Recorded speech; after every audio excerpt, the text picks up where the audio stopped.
Crossover. Oh, killer crossover. Just crossover. You just crossed him over nastily. Another victim to the crossovers. Cross him up and sit him down. It's time for the crossover, powered by Everlow Concrete Repair in Omaha at everlowconcrete.com. Get wrecked. No, I give Gary the first half second, like because he does drive Gary and Matt. Gary does become it's a combo show. It is, but he's Why don't you drive it one day? We did that. It was fun. It was actually. I don't know how you felt about it. You're the worst. Like you are the worst. Why don't you just do a couple segments? So first off, I do that. I will tell Gary, hey, I got something. No, I want to do this. Or like, and now we have like wacky stats and we have like the pick 'em. We have things that I drive. But there was one show where Gary was originally supposed to be on vacation. Yeah, they told me I couldn't go on vacation. But they heard that one before. So Gary, vacation was a construct. Gary texted me. He goes, I'm filling in for myself tomorrow.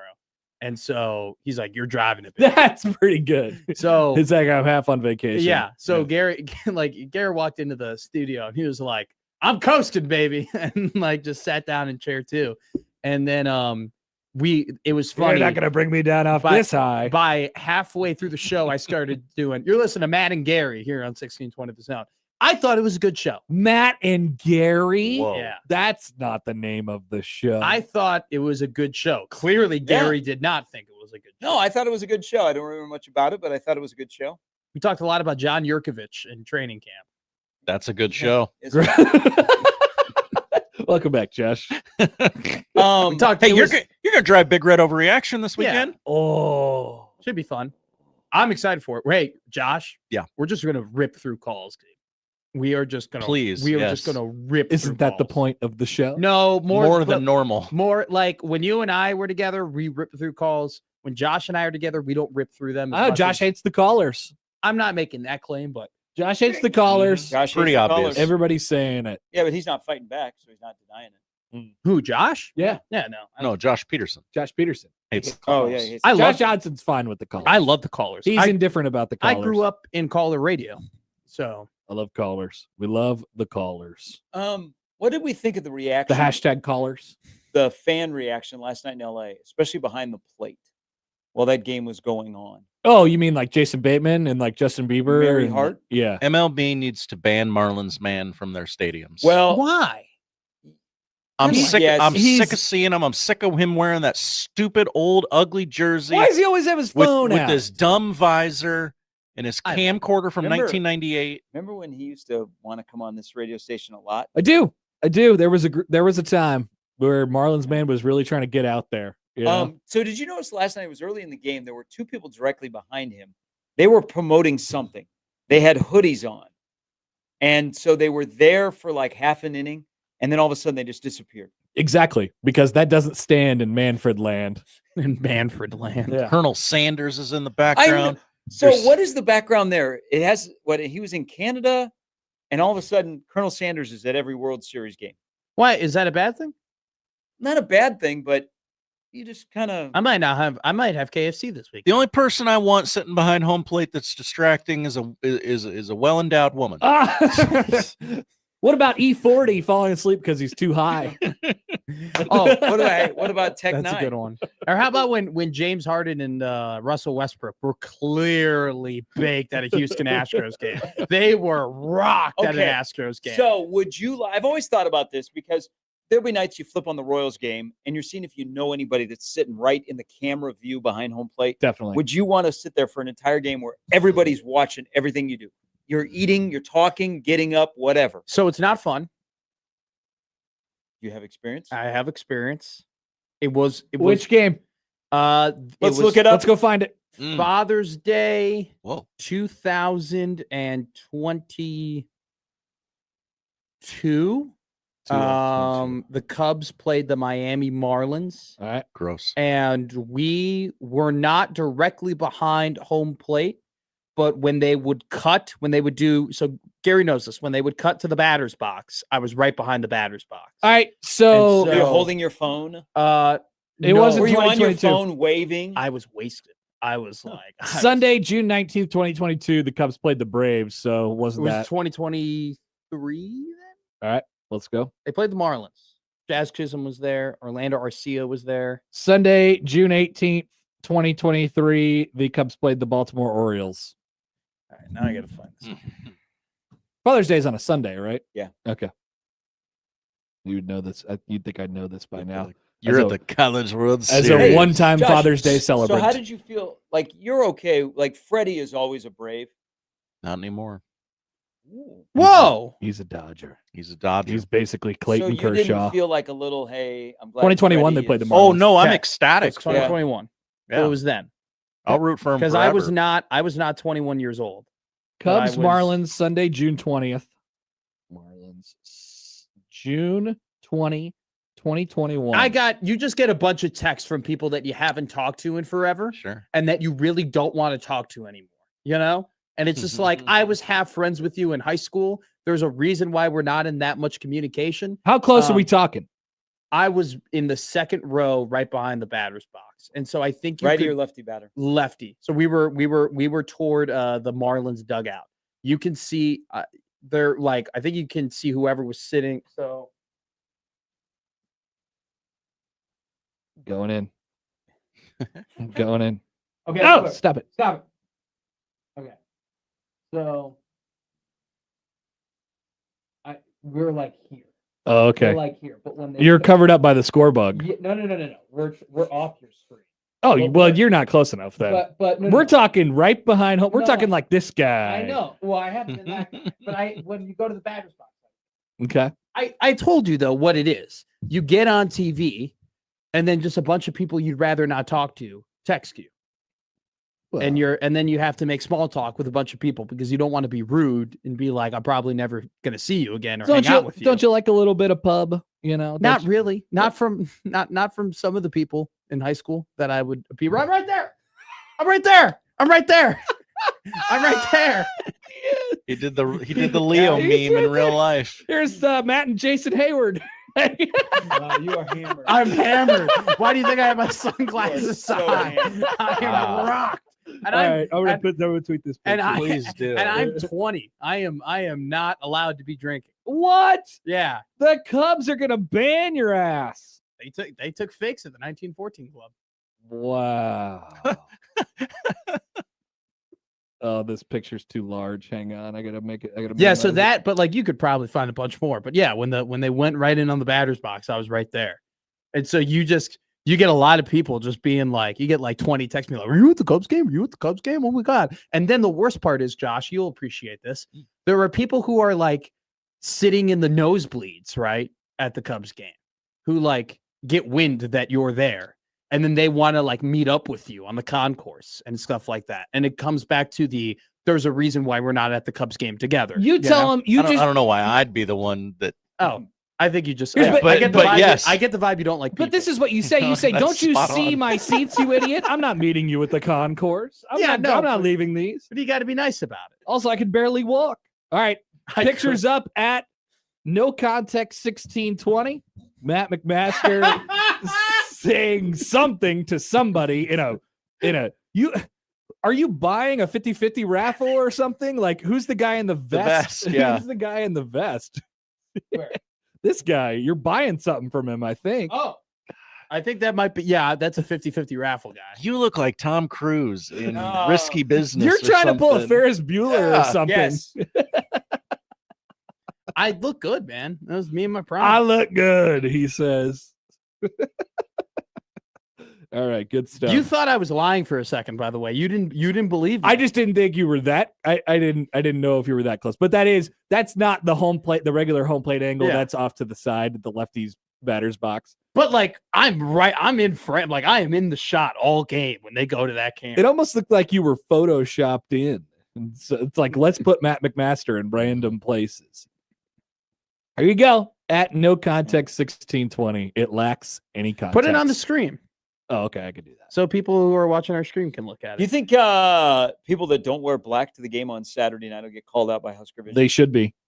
Oh, by Husker Vision? Yeah, they should put them on the screen Oh. and then put a lower third on there and say not wearing black. You know, idiot. Do you know who that is? That's my dad's friend Antony. Why is he wearing a vest? And Antony is a bus driver, and he was driving the bus for the people who like do the shuttle parking for the Cubs. So Anthony just walked in with his vest and he was like, "Oh, I'm a bus driver," and they were like, "Cool." And then he just got into Wrigley Field, and then he came down to our that seats. the 1914 club has security. So that's just me and Anthony chopping it up. It's my dad's best friend of like 30 years. Wow. He is not supposed to be there, and he is firmly on the clock. Supposed to be parked in a bus, and he instead is in the first row on camera. You're famous. So I know you're going to lead to this because this is now we're black shaming apparently before the game is even here. What? Well, yeah. There's people There I that am. are like going to call out people that are not wearing black to the game on Oh. Saturday. What have we become as a society? What do you mean? Come on. We're going to call out people. Absolutely. If they don't want to wear black, you know what? Oh, so It's be a it. blackout. They're going to be wearing black.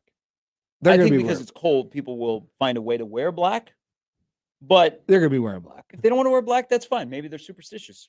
Call them out. Mitchell Engraving, our dear friends with the hats, lovely hats. It's my favorite hat.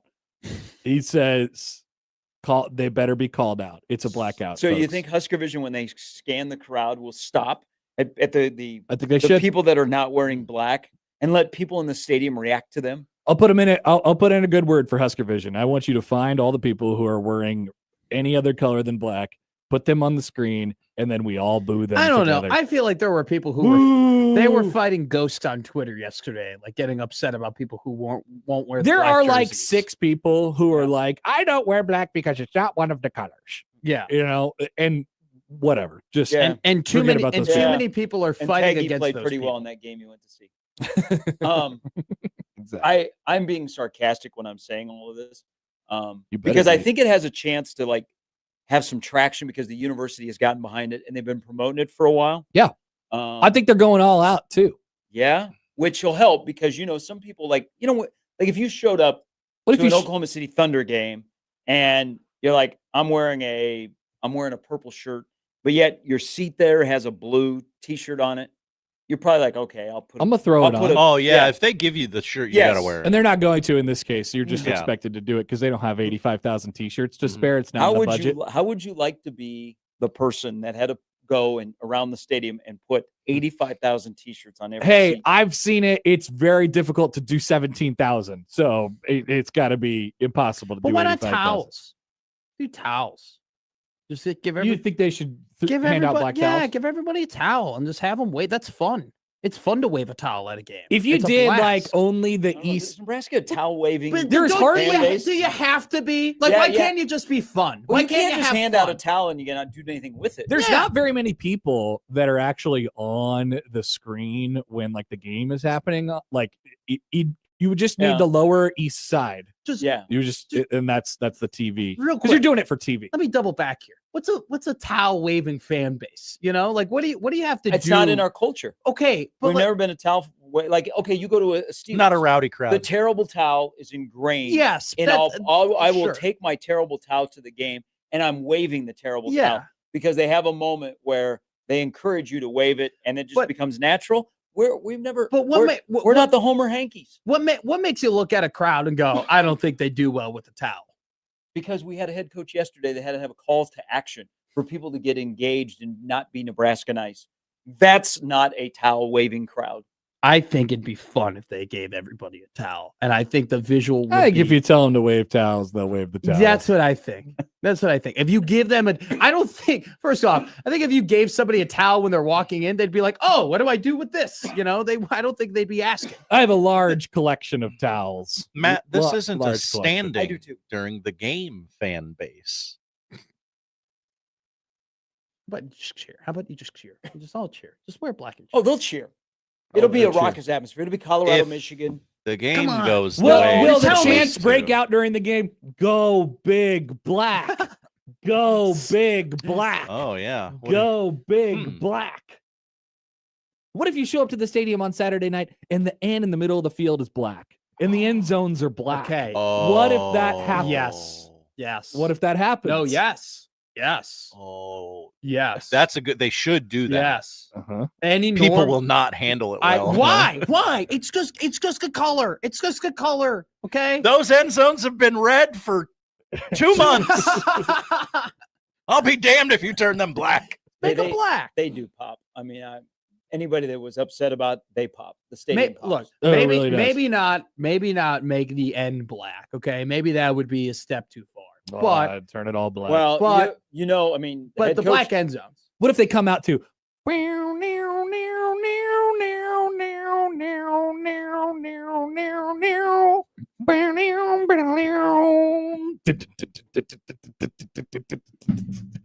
what if they did that? What if they did that?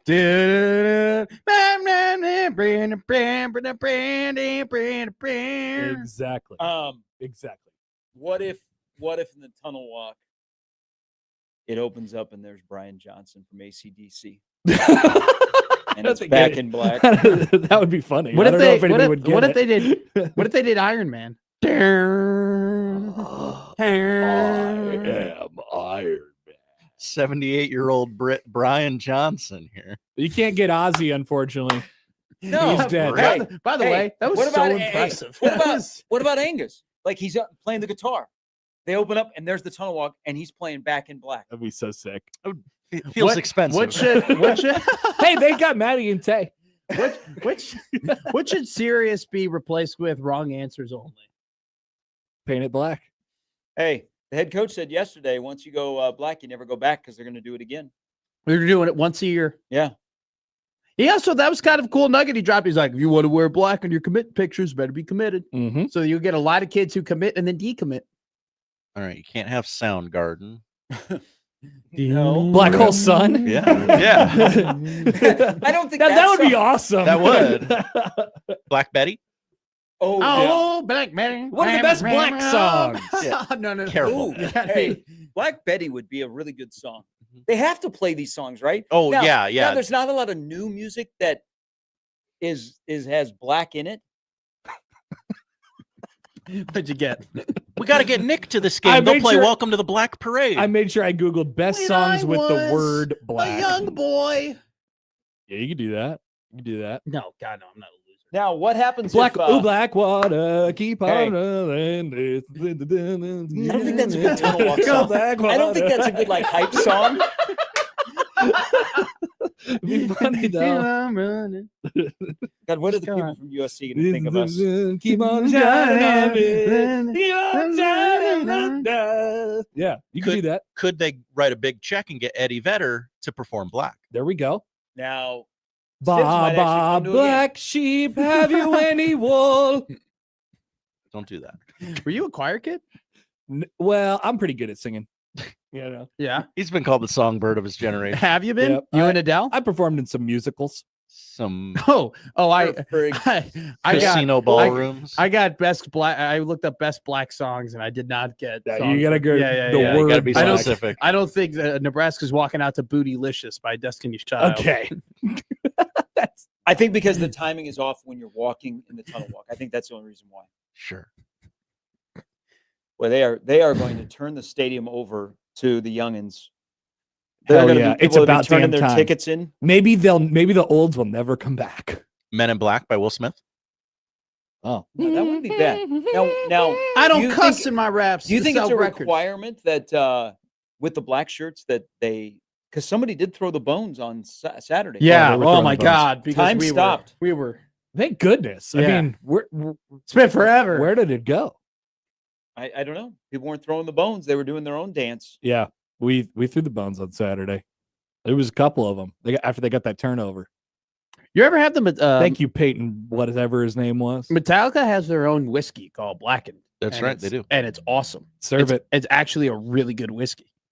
Serve it up, along with the Cornhusker Crusher.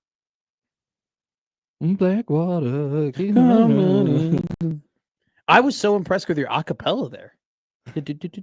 Tell them about the time you Oh, yeah. brought the MGM to its knees.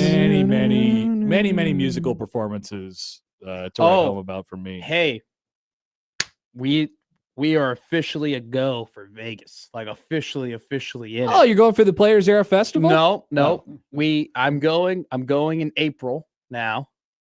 And I found somebody to go with. Great time to So go. I got Before or after the Final Four? after. 'Cause Eh. Because Crane might be in the Final Four, and I might have to. Oh, totally. I agree. I don't know. I can't book anything in March because I can't book a thing in March, and then I have to do Jay's overtime. And what if they're in that game? Then I got to cancel my Vegas trip. It's just easier. Why don't you just do it in Vegas? No. You can do the show from anywhere. Yeah, you can do the show from anywhere. Yeah, that's what they tell me. So here's just you've not seen the movie. What about they recreate, and instead of a person leading the tunnel walk, they have, remember the vehicle in the parade in Animal House? Yeah. The Deathmobile? Yeah. That actually drives. Okay. Instead of the tractor Yeah. with the Gatling gun on it. Is it a bad take that Interesting. I loved it when they would walk back into the locker room after the initial warm-ups to In the Air Tonight? When Scott Frost was the coach? Wait, what are you saying? So they would be out there for pregame warm-ups, and every time they would walk back in, they would play In the Air Tonight. That was the walk back to the locker room song. They did their stupid little handshake. Yeah. What do you mean stupid? And their perfect jumping jacks. They were awesome. That was cool. One perfect jumping jack. I thought it was cool that like that song would play and everyone would be like, all right, it's game time. You know what I'm saying? Like, it's like, we're like locked in. Like it changed the tone and attitude of the crowd. You never know. You never know what gets the people going. What are you doing over there? Fight on. Dun, dun, dun, dun, dun, dun, dun, dun, dun. That one? Are they bringing the band? Yeah. Whoa, they are? Yeah. They've been to 475 consecutive games. 475th straight. Oh, they home do. or I away. didn't know that. I didn't know So that. they don't bring the whole band. Like they brought the whole band to Notre Dame. Where are they putting them? They're going to sit in the regular where the visiting. Oh, in that west They- corner? There has not been. It's been a while since a visiting band's come to Lincoln. It has been. It's been Yeah. forever. Yeah. Wow. But they Awesome. advertise that they are coming. Last time USC was here, They did bring the band, right? In 07? I don't remember, but I just remember I didn't go to the game that day. I went to game day. I mean, they had And I threw corn they- at Lee Corso. 475. They I'm had sorry. they had to have brought the band the last God, time. how much of a letdown was 07? It's The bad. build-up for that game? Yep. And it wasn't like a great game either. Oh, what? It was 49-25 at one point. John David Booty. John David Booty. Yeah, they were good. They were this is not that USC. God, I hope not. But maybe they look like that USC against Nebraska because that just seems. But it'd be cool that they're wearing their Seems like regular that happens. uniforms, so there'd be kind of a nostalgia. Well, then people will ask, why not? Why isn't Nebraska? Exactly. Why isn't Nebraska wearing their normal uniforms? Is this not a helmet game? They're still wearing the helmets. People are asking. That's all I've heard. This is what's wrong with all of us. We worried about so much besides how is Nebraska going to stop Maeva and King Miller? Yeah. And Makai Lemon. Is he playing? Who? They're King running Miller? back. Oh no, they're top running No, back. the top guy's not. He's not He back is out. yet. What, But King Miller Jan Miller? has fit in really, really well. Yeah, they got good running backs. I wonder if they're staying in Omaha because I think every time USC's come here, they've stayed in Omaha. Really? Yeah, they stay at Usually- the Embassy Suites. Yeah, then, usually they stay out and, there. And yeah. then do they take a gold car from Enterprise and then they. No, they get police escort. Nice. From, that exit all the way down to Lincoln. yeah. Really? Yeah. Mhm. That's sick. Colorado did when Colorado was here Yeah. last year. Oh, they stayed in They Omaha? stayed out there. Yeah. Yeah. Yeah. Many teams over the years have stayed in Omaha. I wonder why. It's almost like it's a better city. Almost like. Interesting. We might have Broncos today. Can't get that in Lincoln. Exactly. Hell yeah. I'm feeling it. But tonight I'm gonna have. He's some like wine. putty. Feels like a Broncos night. He does. I don't know who Putty is, but Putty's a smart guy. It's a Seinfeld reference. You know what? All you people, So- just go ahead and quote Seinfeld Hey, all the It's time. already You the second people. Seinfeld reference in this show. White it's, people? It's we had 3 Seinfeld references. I went this with morning. the black and white cookie explaining the blackout because, like the two You don't think it's flavors. funny? No, I'm sure it's funny. It's just like now I have to go and watch 90s comedies to understand what all you olds are talking about. Just go watch Seinfeld. It's good. I like Friends. Seinfeld. I You don't like- watch. You TV. like Friends. I don't watch. I'm watching sports. I was watching Mellow Trimble highlights. last What night. the hell? What are need a you girlfriend. doing? You need a girlfriend. I don't need a girlfriend. You were I am- watching Mellow Tremble highlights. Yeah, Do something productive I with was your watching life. that in Maryland, and then I was watching 2009 Dirk Nowitzki. And then I watched Last night? and then All right. Before You kids the in your games. highlights. before the games. Okay. And then I got Mike Schaefer sent us a Vernon Maxwell highlight reel. So I had to watch my boy Vernon. Yeah, that was because you said Vernon Maxwell. I know he's awesome. Vernon Maxwell's so good. It's amazing that that's what you kids do. You just sit around and watch highlight reels. Well, yeah, because everybody gets on me for like being so young and not knowing what happened in the past. I have to, educate myself. Yeah, no, it's good. I'm just thinking how when I was a kid, there was no highlights to watch. There was no. Well, you had We to just go. played You had to go to block. outside. Yeah, I didn't have What? to. Yeah, like I didn't have to if I wanted to figure out what George Brett was all about, Yeah, you just had to somebody go to would the have game. to just tell me. That's awesome. Yeah, That sucks. Yeah, I just get to look up anything I want, and I just get to watch it. it's amazing. No highlights. All right. They're like, Matt, why are you such a big Kirk Heinrich fan? I'm like, well, I grew up watching him, in Chicago, and then I'd watch his Kansas highlights. Watch his highlights. Big fan of Sioux City, Iowa. There you go. No? Never forget. Kansas. Matt needs to go into the transfer portal and find a girlfriend. I'm going to tell you right now, I've never been happier. Don't need one. Congrats. All right. John emails in. Hi, John. Team stay in Omaha so the wheels don't get stolen off their bus in Crime Town. It's true. It's going to be a bad look. So be careful where you drive that bus in Lincoln. You don't want to go in certain places. You Well, might get actually- tipped over. Actually, in Lincoln, they would take your catalytic converter. That actually is something that happens a ton in that city. And I know because I had to report on it like every week working at a news radio station. The catalytic converters did get pretty hot. Dude, they got taken. Is there still a market? I don't know. There's a massive market. But for I don't- catalytic but converters. how are Is they- the copper still being stolen That- from air conditioning? That and Ford Rangers were always just taken. Ford Rangers were always getting stolen in Lincoln. That's why people don't live in Lincoln anymore. Exactly. Their Ford Ranger would get They're stolen. moving out. Good luck to all those recruits coming to town this weekend.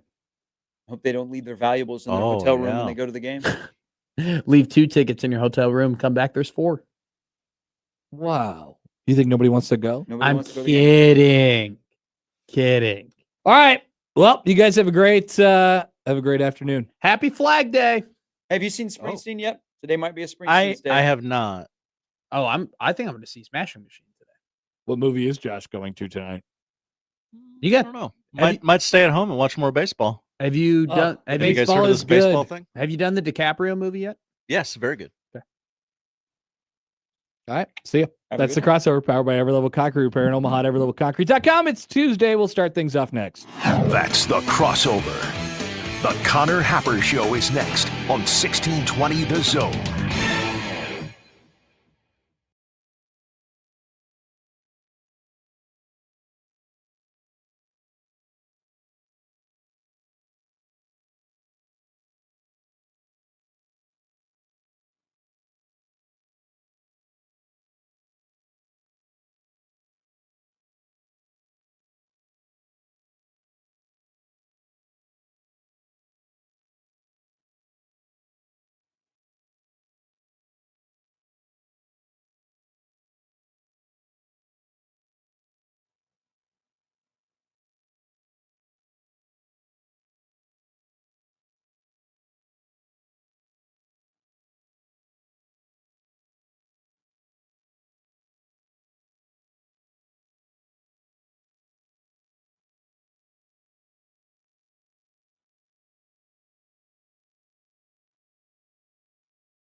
It's the Connor Happer Show.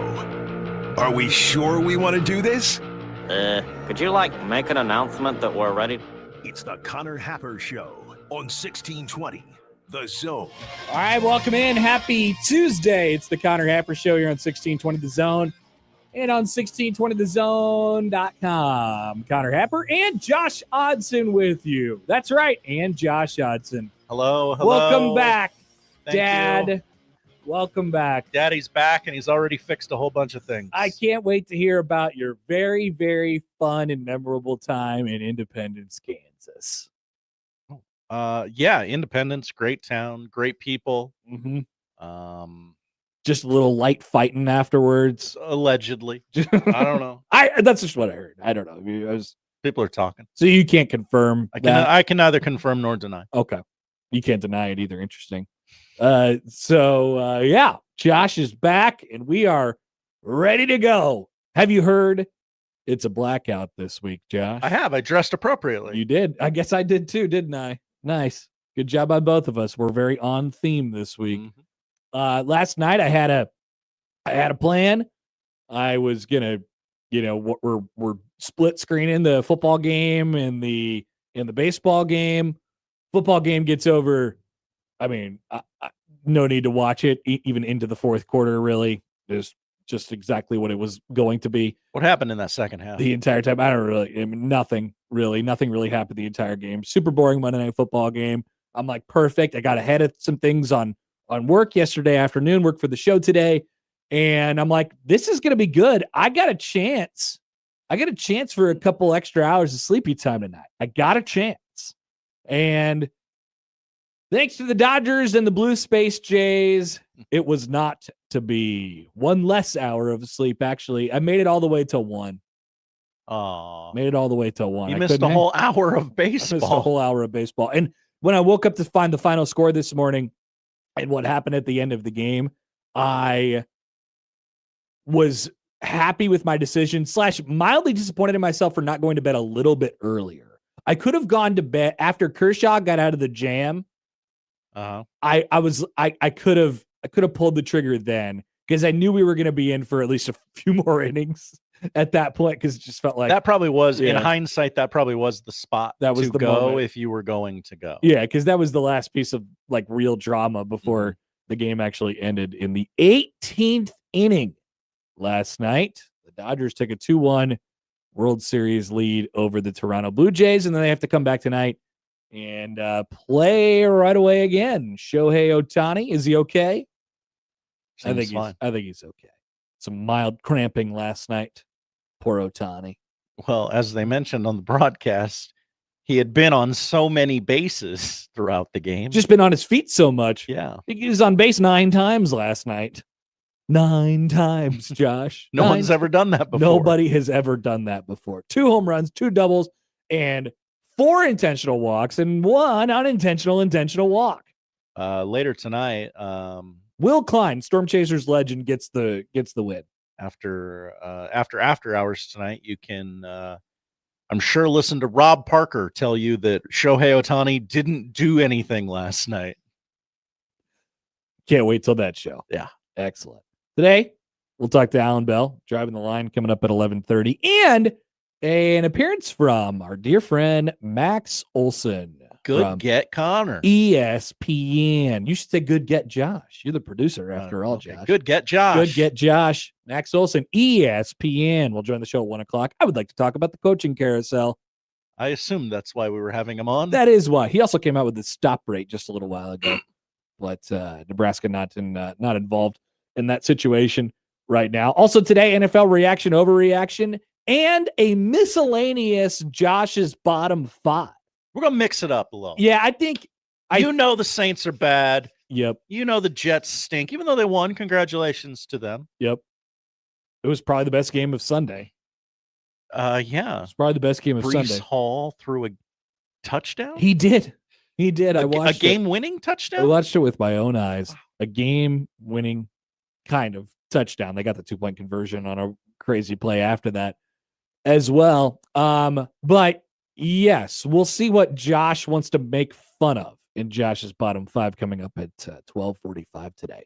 That's the lineup powered by the Rooferees and John Higgins Weather Guard. We want to hear from you all. 402-951-1620 on the Prairie Flower Casino Zone hotline. You can call or text that number. Tweet at Happer Show, at Connor Happer on the J-Tech Construction Zone Twitter feed. I'll also add, take a look at No Context 1620 for a great picture of young Matt McMaster sitting 5 feet away from Jason Hayward at a Cubs game in 2021 on Father's Day.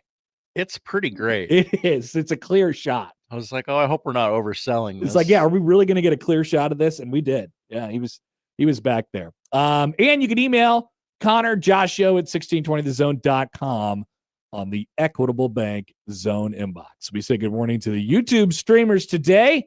How's everybody? They're all welcoming you back. It's nice. Feels homey. You were missed.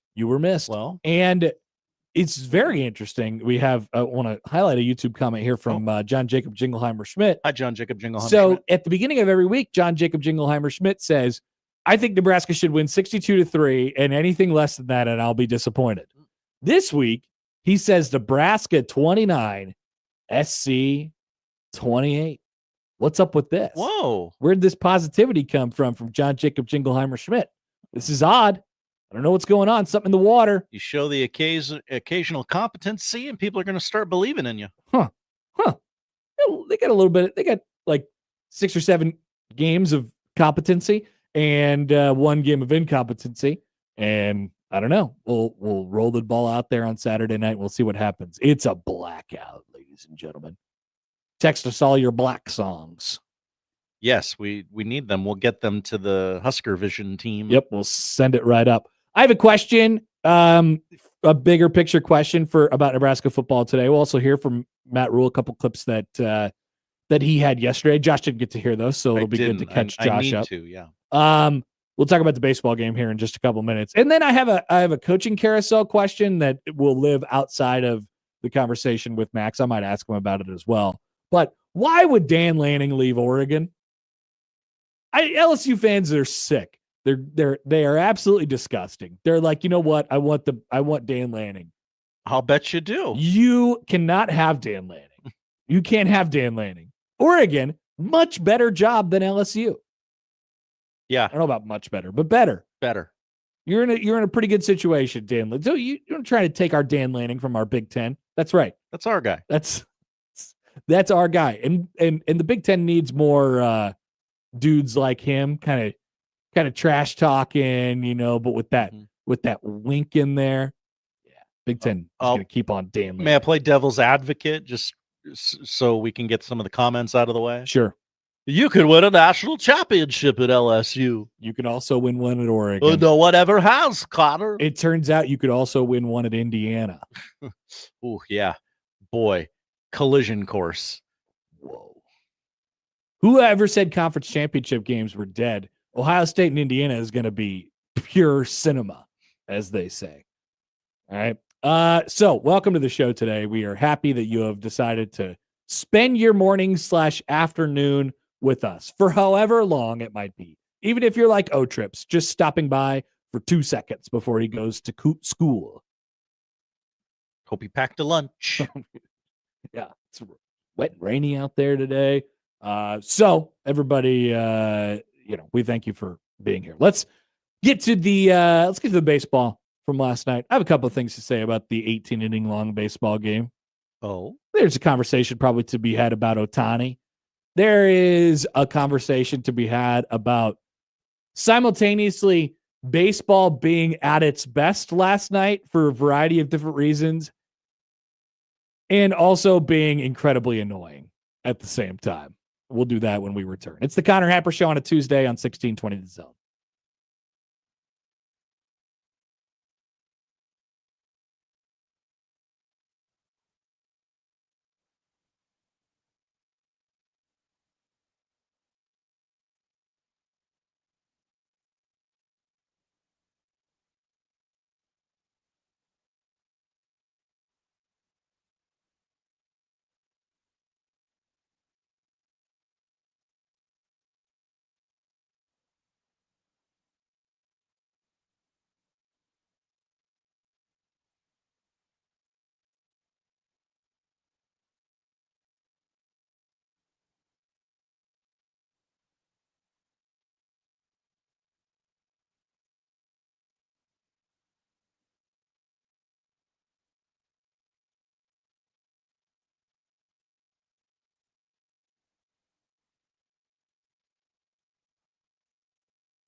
19 pitchers pitched in last night's Game 3 of the World Series. The two teams combined went 4 of 26 with runners in scoring position. Cool. The two teams combined left 37 people on base. That's what happens when you play two baseball games inside one baseball game. And one man reached base 9 times last night. 9 times. 9 times. 4 for 4, 2 doubles, 2 dongers. Why are you pitching to him at the point where he hits a second dong? They changed strategies. A, B too late. It's like we're too. Also, I mean, like you can pitch to him and not pitch to him at the same time. It wasn't the best idea to just lay that sucker right over the middle for him. Nah. He's the hottest man on the planet right now, and he is Shohei Ohtani, who was intentionally walked 4 times last night and walked 5 times, reached base 9 times last night, and drove in 3 in the Dodgers 6-5 Game 3 win that was won by Omaha Storm Chasers legend Will Klein last night, my brother. Will Klein. That goes 1 inning further, and we're talking about position players pitching in a pivotal swing game of the World Series. Yamamoto volunteered. He said, "Coach, I will pitch. I'll do it. Hell, Clayton Kershaw pitched in the game. Old ass Clayton Kershaw. I'm so happy. I'm so happy that it ended that way for him. Yes. Because that was it. He's never going to pitch again. And unless you're in a situation as dire as it was last night, he's along for the ride in this World Series and in this postseason. And he has such a checkered postseason history. And so to put him in with the bases loaded in the top of the 12th inning, I'm thinking, oh no. Not like this. Because the not ball knowers are going to get on the radio tomorrow and go, well, Clayton Kershaw, you got to know his history. You can't put him into that spot. And he gets a couple swings out of the zone, I think, fortunately for him, and then got a ground ball over towards second base. And a nice play by now World Series hero Tommy Edman, who made a couple nice plays in the game. And Clayton Kershaw gets the chance to end his career with a little bit of a guttural, one of those. His wife is crying in the stands. Oh my goodness. This game had everything, Josh. But it did. Most importantly, the things that it had were baseball being at its best last night. So many action plays in the game. Now, when you carry it out over 18 innings, if these were the totals over 9 innings, which they would be in a regular season game, if you have combined 29 strikeouts on each side, you're like, yep, that's baseball these days. But if you carry it out over 18 innings, it's really not that bad when you think about it, especially considering, everybody was just trying to do it in one swing of the bat. That's the only thing you could do from about the 12th inning on. But we had action plays. We had plays at the plate. We had guys being aggressive on the base path, aggressive to the point of stupidity at times. But honestly, if you're in extra innings and you get a ball down the line and you're on first base, and you're the road team, right? Like you can't win it with one swing of the bat. I think that is the right call even though he's thrown out by 14 feet at home plate. It looked like it would have looked for Alex Gordon in Game 7 of the 2014 World Series. It's a perfect relay. But that's the other part that was great about it. Not only did you have the aggressive running and the aggressive play style and action plays everywhere, it was matched on a focus level from the defense. I mean, there wasn't hardly any mistakes that was made on the defensive side in a game that was, tooth and nail all the way through. So Ohtani got caught stealing. He popped up on second base, and maybe you put that tag on extra hard to make sure he flies off the base or something like that. But yeah, I mean, I still think one of the most exciting plays in baseball are in sports. Maybe if each sport can come up with a nominee, think about this. Is there a play more exciting in sports than a dude trying to score from first on an extra base hit? And like, you have like 10 to 12 seconds of knowing, oh, there's going to be a play at the plate here and it's going to be close. Plays at the plate, that's as good as sports get. Am I wrong? What am I missing? What are the most exciting plays in sports? Okay. Play at the plate. And I'm not talking. Yeah. Hail Mary. Yeah.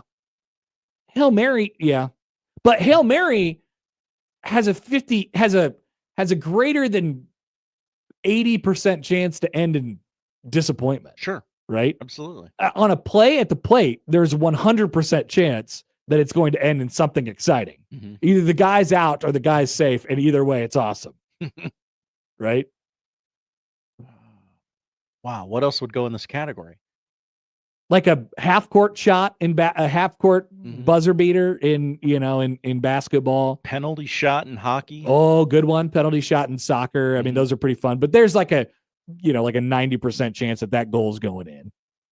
In soccer, they're not missing PKs much these days. So yeah, I mean, like you get all of the elements. You get the anticipation, and then you get the action. Like you could see it all develop in front of your face, and you like one of my favorite plays from the Royals run was Lorenzo Cain scoring from first on what basically amounted to be a single by Eric Hosmer in the 2015 American League Championship Series against Toronto. By the way, him sliding into home plate is one of like the everlasting images from the Royals championship run in 15. Lorenzo Cain, very fast. The Blue Jays, not so much. Yep. There's also like there's the who's running. But once again, at that point, you just got to go. O-Trip says a shooter on a heat check. Oh, yeah. Like, dude in the gym, he's going to make it. You get that anticipation, like, get him the ball, get him the ball, get him the ball. Oh, they got him the ball. Here it comes. And it almost feels like when he gets the ball, you've actually completed the play because you think there's like 100% chance it's going in. Mason Daniel says going for 2 to win the game. Buzzer beater in basketball, but all a close second. Wow, Mason Daniel agrees with me. I think that's what he's saying. Play at the plate. Shout out to the play at the plate. Jack John. Hi, Jack John. Plays at the plate is like a NASCAR race coming down to a photo finish every time. And not all the plays at the plate are close. There was one last night that was. there was a couple that weren't but there was a couple close plays at third, right? And and then Smoltz has to go on his thing. Well, you can't make the last out of the inning. Dude, you're trying to take an extra base in a tie game and extra innings. Yeah. Like, two blands are one thing in the regular season, but like you have to take your opportunity to take an extra 90 or score a run at any means possible in a World Series game. Pretty much bar none. Especially in that situation. Aggressive to the point of recklessness. Yes, because, hey, next time, like, this lineup might change by the half inning. Like, I might not have these guys assembled in this way next time around. Exactly. But as much as the greatness of baseball was shown last night, there also reaches a point where you know that scene in Step Brothers where they go to interview at the sporting goods store with Seth Rogen and they're wearing tuxedos and then they fart really loudly and then Seth Rogen goes, well, now the tuxedos seem kind of bleeped up. Yeah. That was about the 13th inning on last night. It wasn't very much fun. It did sort of spin back around where, okay, what do we... I wasn't mad because it was great. No, but no, you could say it, Josh. It sucked. I mean, it sucked. I mean, you still have like the energy that is the cloud over the game. Like one swing of the bat changes the entire thing. But the longer it goes, the more you think it ain't happening. I think about those last 3 or 4 innings. I was like, okay, everybody seems too tired to play baseball right now. Right. And everyone's just trying to win it in one swing of the bat. And it's just like, okay, now the tuxedos seem kind of bleeped up. I'm just really more interested in how many baseballs we've used, how many pitches have been thrown, what does everyone's scorecard look like. I'm not really interested in the striking out. What are that's Joe happening. Davis's PKs? Like, is he Yeah. taking? He's hey, John, I'm taking painkillers. What? We're talking fruit trays. Yeah. So you still get an incredible baseball game wrapped up in a baseball game, which is like, inherently boring. It's been 11 innings since the Toronto Blue Jays scored a run. Nothing has happened. Nothing has happened in this game. It almost erases all the great stuff that happened in the first 9 to 12 innings of the game. You're just like, oh my God, can we get this over with? And then when Freddie Freeman hits the home run in the 18th, you're like, okay, sweet. Let's go home now. Let's go to bed. My guy. Yeah. He's a Dodger forever. He He's a already Dodger. was, but that was like, okay, you can't. It's cherry on top. Yep. He has more walk-off home runs in the World Series than 28 other franchises. Yeah. Not very many franchises could say that they've won any games on a walk-off home run. The Blue Jays are one of them, though. Twice, yeah. Blue Jays are one of them, though. Seth is very curious about the baseballs. They had a stat at some point. Didn't Verducci come in with the baseball stat? They had rubbed up 290, and I remember thinking, why 290? Why not just go to 300? And at sometime during extra innings, they reported back and were like, they've used 270 of the 290 balls. They're rubbing up more. We're getting close to the end. Don't worry. They'll always get more baseballs. I saw that people were freaked out about the baseballs thing last night. I'm like, what are we doing?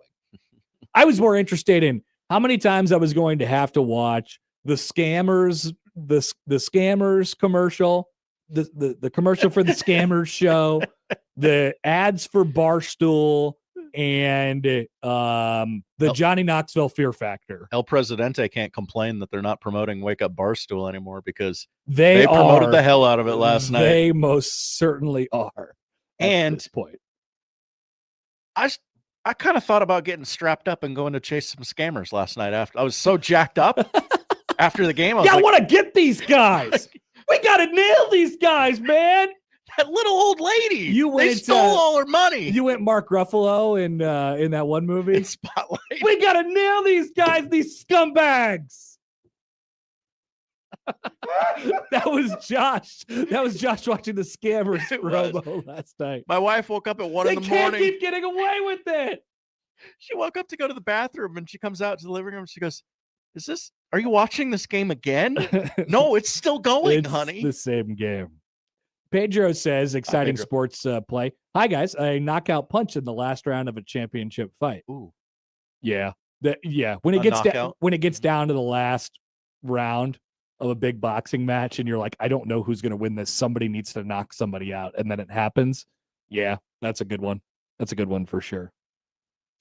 Brian asks, is there much energy in the stadium if that game is in Toronto where it's approaching 3:00 in the morning? Probably, because those people are nuts.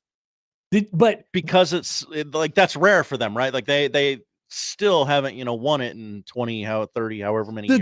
The great thing that they went through, though, so the Blue Jays and the Dodgers played each other for a series in the regular season in LA, and the one guy for Toronto Ernie Clement hit a home run in the 9th inning, and Toronto ended up being one game better than the Dodgers, which actually flipped home field advantage in the World Series, which is, and Joe Davis is like, we'd be in Toronto right now.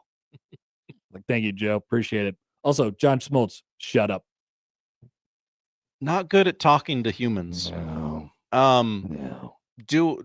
While we unload the clip on Go this ahead. game. Yeah, we're doing it all right here. Do want to shout out the guys in the truck for Fox. Thank you for mentioning that. I almost forgot. Bumper Holy music, man. Crap.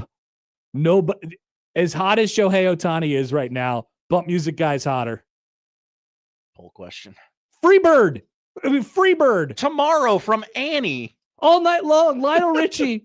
I mean, I think Dave sent me this tweet last night. He was like, if they made a Spotify playlist right now of all those songs, I would listen to it so hard.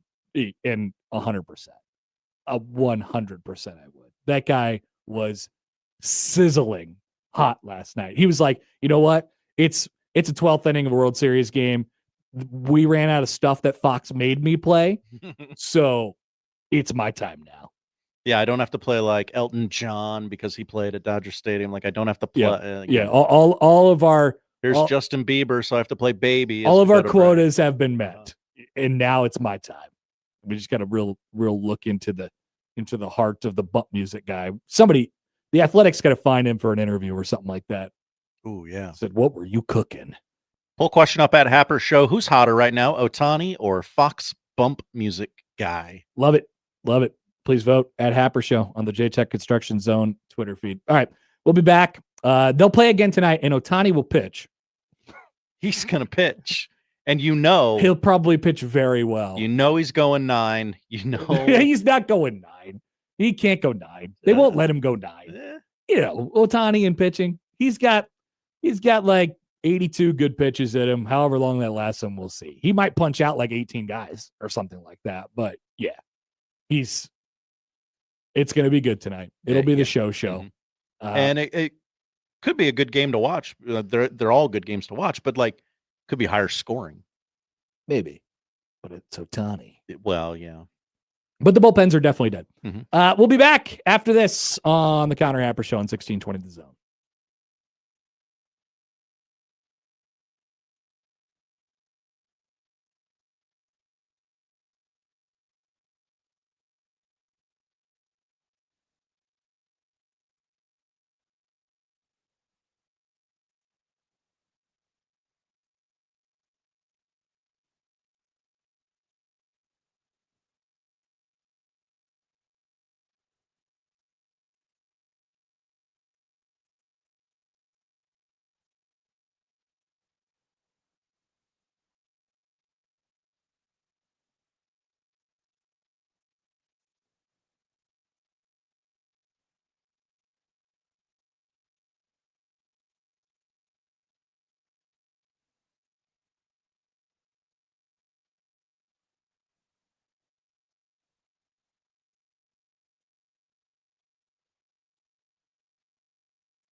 Let's get back to the Connor Happer Show on 1620 The Zone.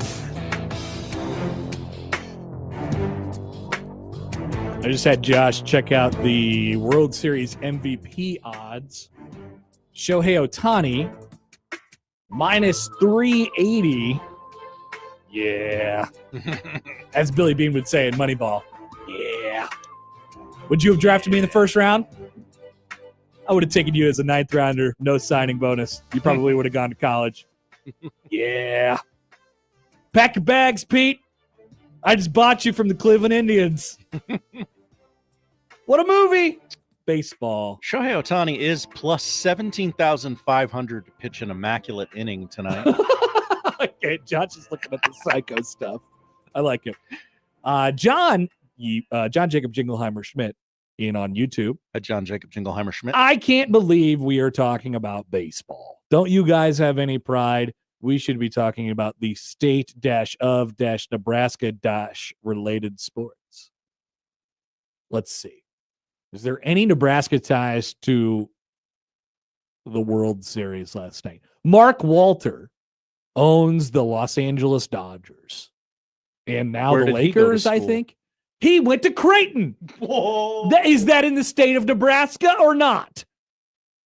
Honk, honk. Will Klein, former Omaha Storm Chaser, in the state of Nebraska. Honk, honk. That's right. I Storm Chasers honk too.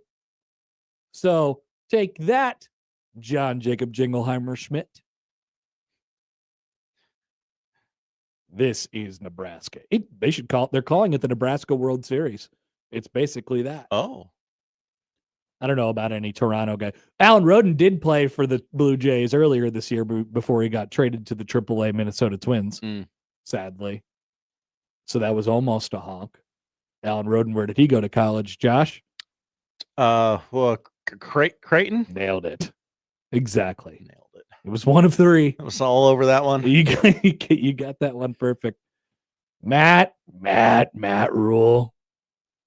Are you interested in anything that he said? Yes. Do you know about anything that he said yesterday? I don't know a word he said yesterday. I'm guessing he said at one point that game went exactly how I thought it was going to go. He didn't. I would have predicted that as well yesterday, but he wasn't, he didn't do he wasn't super defensive, except for in one weird area. He at one point mentioned, somebody asked about Emmett Johnson's workload, and he was like, contrary to popular belief, we don't practice that hard. But that was basically people think we're just we just practice super duper hard all the time. But no, we're and I'm like, where is that coming from? Who said that? Yeah. I don't know who said that. One of those TV guys get in there and ask a weirdo question. I am not sure what he's talking about in that regard, but that was his one kind of gripe yesterday, it seemed, and with Mike Eckler, and we'll play that coming up on the show today as well. Here's Matt Rule setting the tone for the week on the crowd that he wants, the type of crowd, the specific kind of crowd that he wants on Saturday night. No, yes, it's a blackout, but it's also the tone in which the crowd comes to play with. Here's Matt Rule yesterday in Lincoln. Crowd at home is a distinct advantage. It's a true, not to steal it from A&M, but it's truly a true 12th man.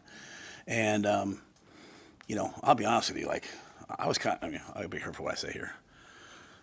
I'm just going to go for it. Gotta be careful. I'm sitting at the couch after the game. My daughter's like, "Did you hear the chant?" My youngest one, the 10-year-old, she's like, "Did you hear the chant?" When they were saying refs, I'm not saying that's okay, but it's hey, let's get past.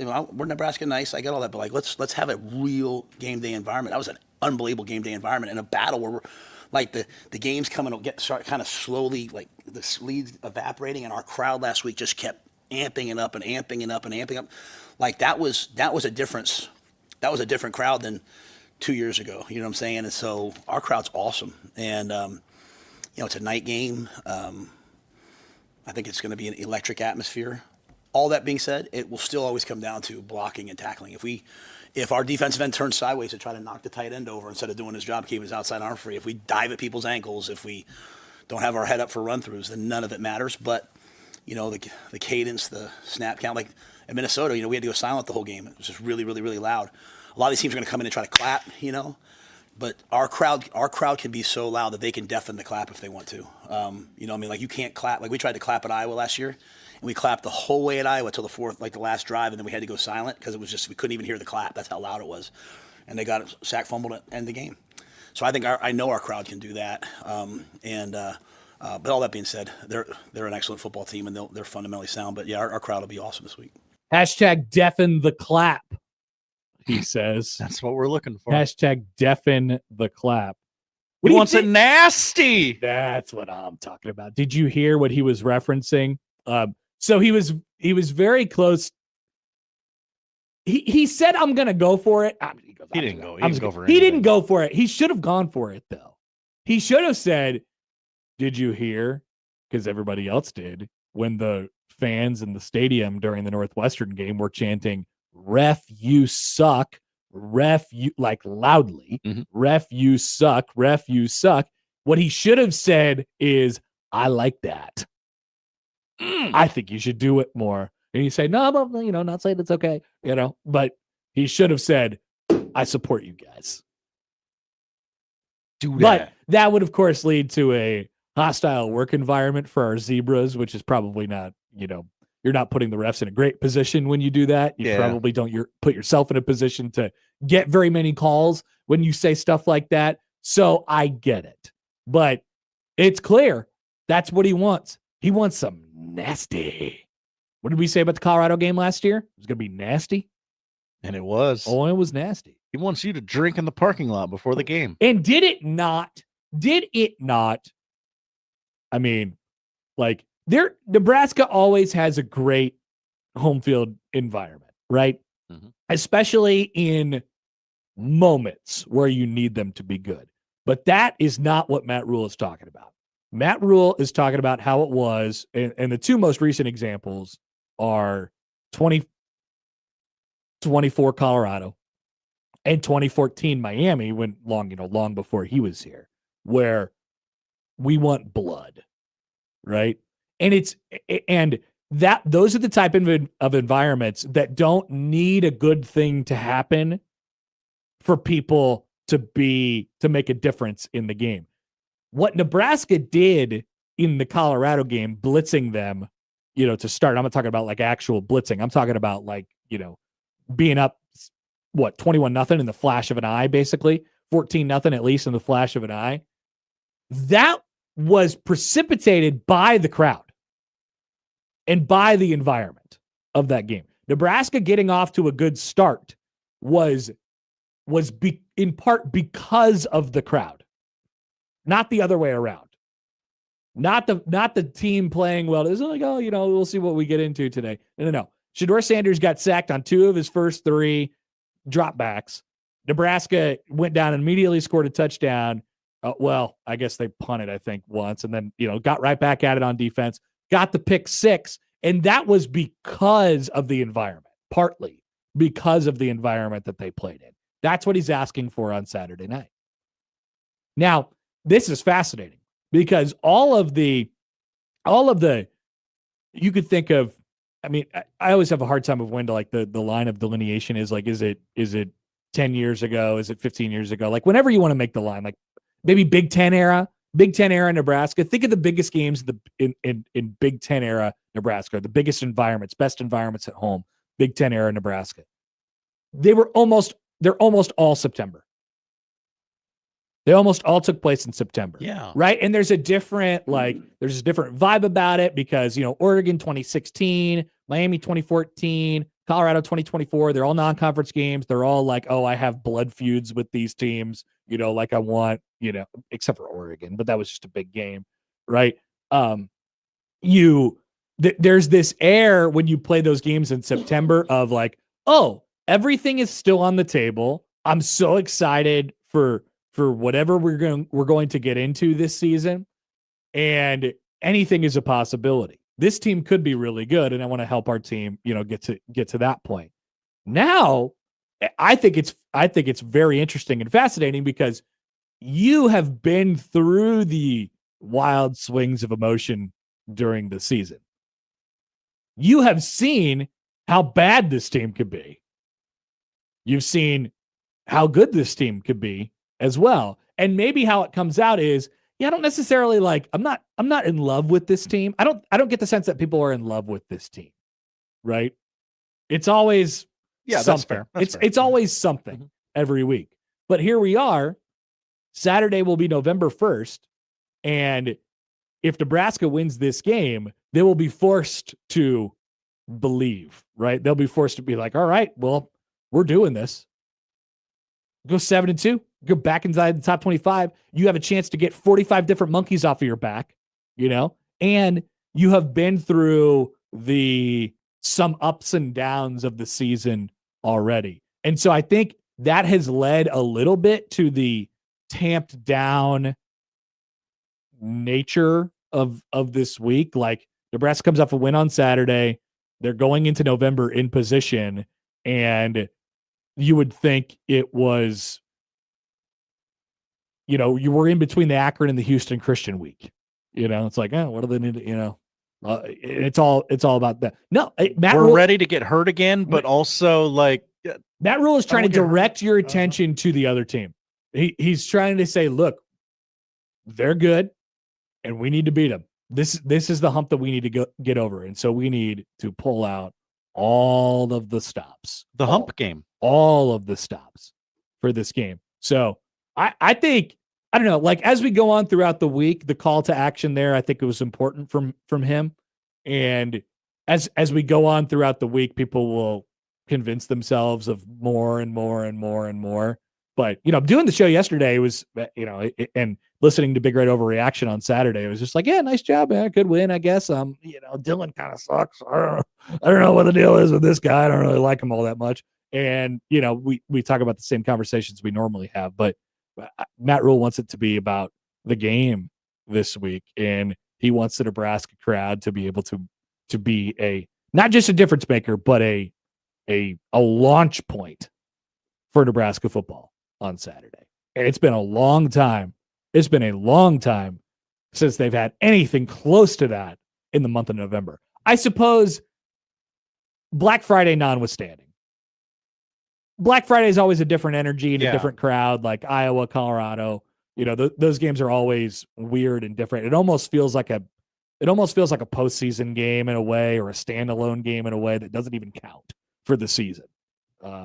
It obviously does. Nebraska has a very difficult time beating Iowa, but those games notwithstanding, because that's a November game every year that's going to be hot because of the nature of who you're playing and hopefully one day what's on the line. But this is a little bit different. This is Mitch did this math yesterday on the podcast. I think this is the biggest November.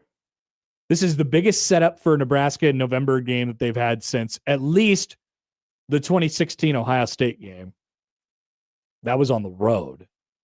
And they lost 62-3. And at home, because Nebraska was 7-1 and they were still in the top 10, they lost in overtime to Wisconsin.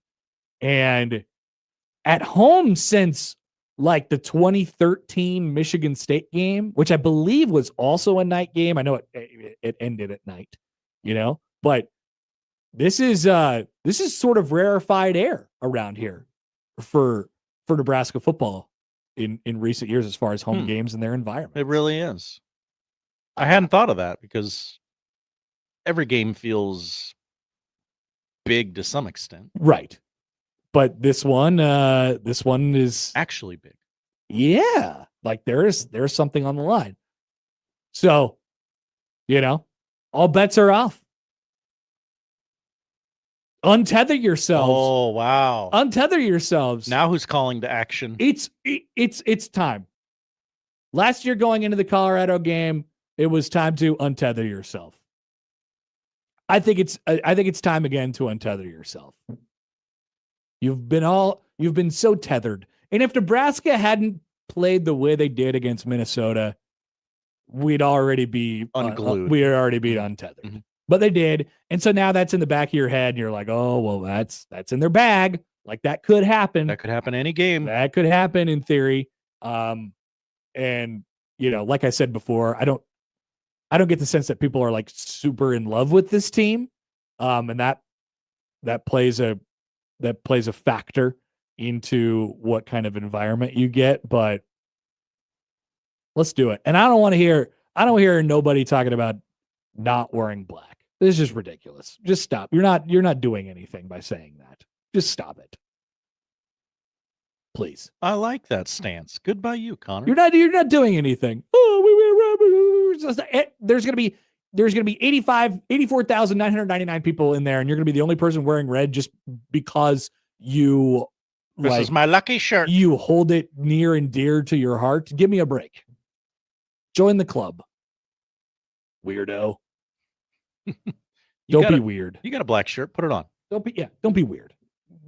So I think there's like 5 people who are saying that right now, but I don't really understand it. Jason writes in on YouTube. Hi, Jason. This is the second annual Happer call to untether yourself, brought to you by.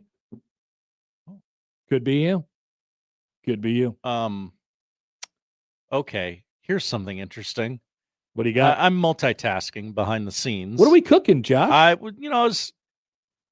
I don't have the volleyball schedule memorized. Just wanted to make sure they didn't have a midweek game today for what to watch. I pull up the volleyball schedule. The N, it puts the 2 team logos next to each other. The N is black on the website. On the website. Yeah, they're going all out. Yeah. I don't know what the other surprises that Mr. Yogurt mentioned will be. They're going to have some. How would you feel if you walked into Memorial Stadium and you walked through that tunnel and you looked out at the beautiful turf field and you saw that the middle of the field was black? It just makes a lot of sense. I don't know how. I don't know how. Paint? But yeah, like, how do you erase the already existing paint? Like, can you do it that in a week's time? Nebraska just played at home on Saturday. I genuinely don't know what they're planning, but would you be surprised if it was something like that? No. You guys said it during the crossover, and I was like, oh my gosh, I can't believe I hadn't thought of that. Black end zones, black end, and just do the whole thing. They're already flying a black flag inside of Memorial Stadium. And remember, like the media would have a pretty good idea already because they'd be working on it right now, and the press conference, would be going on all week. But the press conferences aren't upstairs anymore. So, the only way you get to know is if you take a peek out there or if you ask some people. So I don't know. I don't know, but I would fully support everything red in that stadium turning to black on Saturday night. It's a show of unity, Josh. It's a show of unity. They've really leaned into if we're going to do this, we're going to do it. Which is the right way to do it. Yes. What have we always said about when you try to do these themes? If you're going to do it, do it. They let the students run it, and then it looks weird on game day. This is corporate sanctioned. It's come down from on high. Mm-hmm. Brian writes in. Hi, Brian. Still tethered and tethered tightly. I will remain that way for a while. Ryan, that sounds like a you problem. Untether yourself. It'll feel good Saturday night. It will. Let loose a little bit. Oh, there you go. John texts in. Hi, John. The Connor Happer second annual call to untether yourself brought to you by Franklin's Tetherball. Did you play much tetherball? No. I didn't really find out about tetherball until a little late in elementary school. I was always like, what's that pole with the ball attached to it? And then I kind of figured out what it was. And I was like, this game is fun. We never played it in gym. You just get to slam that ball around the pole. What a great game. Had I known that, I probably would have okay, we could set up and play this for a little bit. SEAL Team Nick writes in on SEAL Team Nick. Twitter. Does Nebraska field turf paint crew need to untether themselves from the color red? Maybe they do. It's time to jam a screwdriver in the lid of life and lift the lid on that. All right. I don't know. I like it. We're going all in. I like it. All right. So that's Matt Rule's call to action yesterday. Coming up later in the show, we'll hear from him some more. On his feud with Mike Eckler. Do they hate each other? Well, Josh, did you see that video? No. So Eckler after Kenneth Did Williams. they have a fight after their game? So after Kenneth Williams took back the touchdown, Mike Eckler was basically just trying to tackle anybody he could find. Okay, one of those. Yeah. And he got about 6 people down the line until he ran into Matt Rule, and Matt Rule gave him one of these. Calm down and get away from me. All right. Go coach. It was kind of one of those deals. Matt Rule commented on that yesterday. We'll hear that. Oh, excellent. And a couple more things from him as well. We'll be back and have a chat with our good friend Allan Bell of Driving the Line. That is coming up on the Connor Happer Show on 1620 The Zone. But I do want to remind people, speaking of the big party on Saturday, there's a party before the game as well. We want to party with you. The Blur Tailgate Party on Saturday. Head to 1620thezone.com and enter for your chance to win 2 tickets to the ultimate Blur Tailgate Party for the USC game. John and Michael will be out there doing the pregame show. You're going to want to be there. So go to 1620thezone.com right now and get yourself signed up. We're back with AB after this.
Here comes the money. Here we go.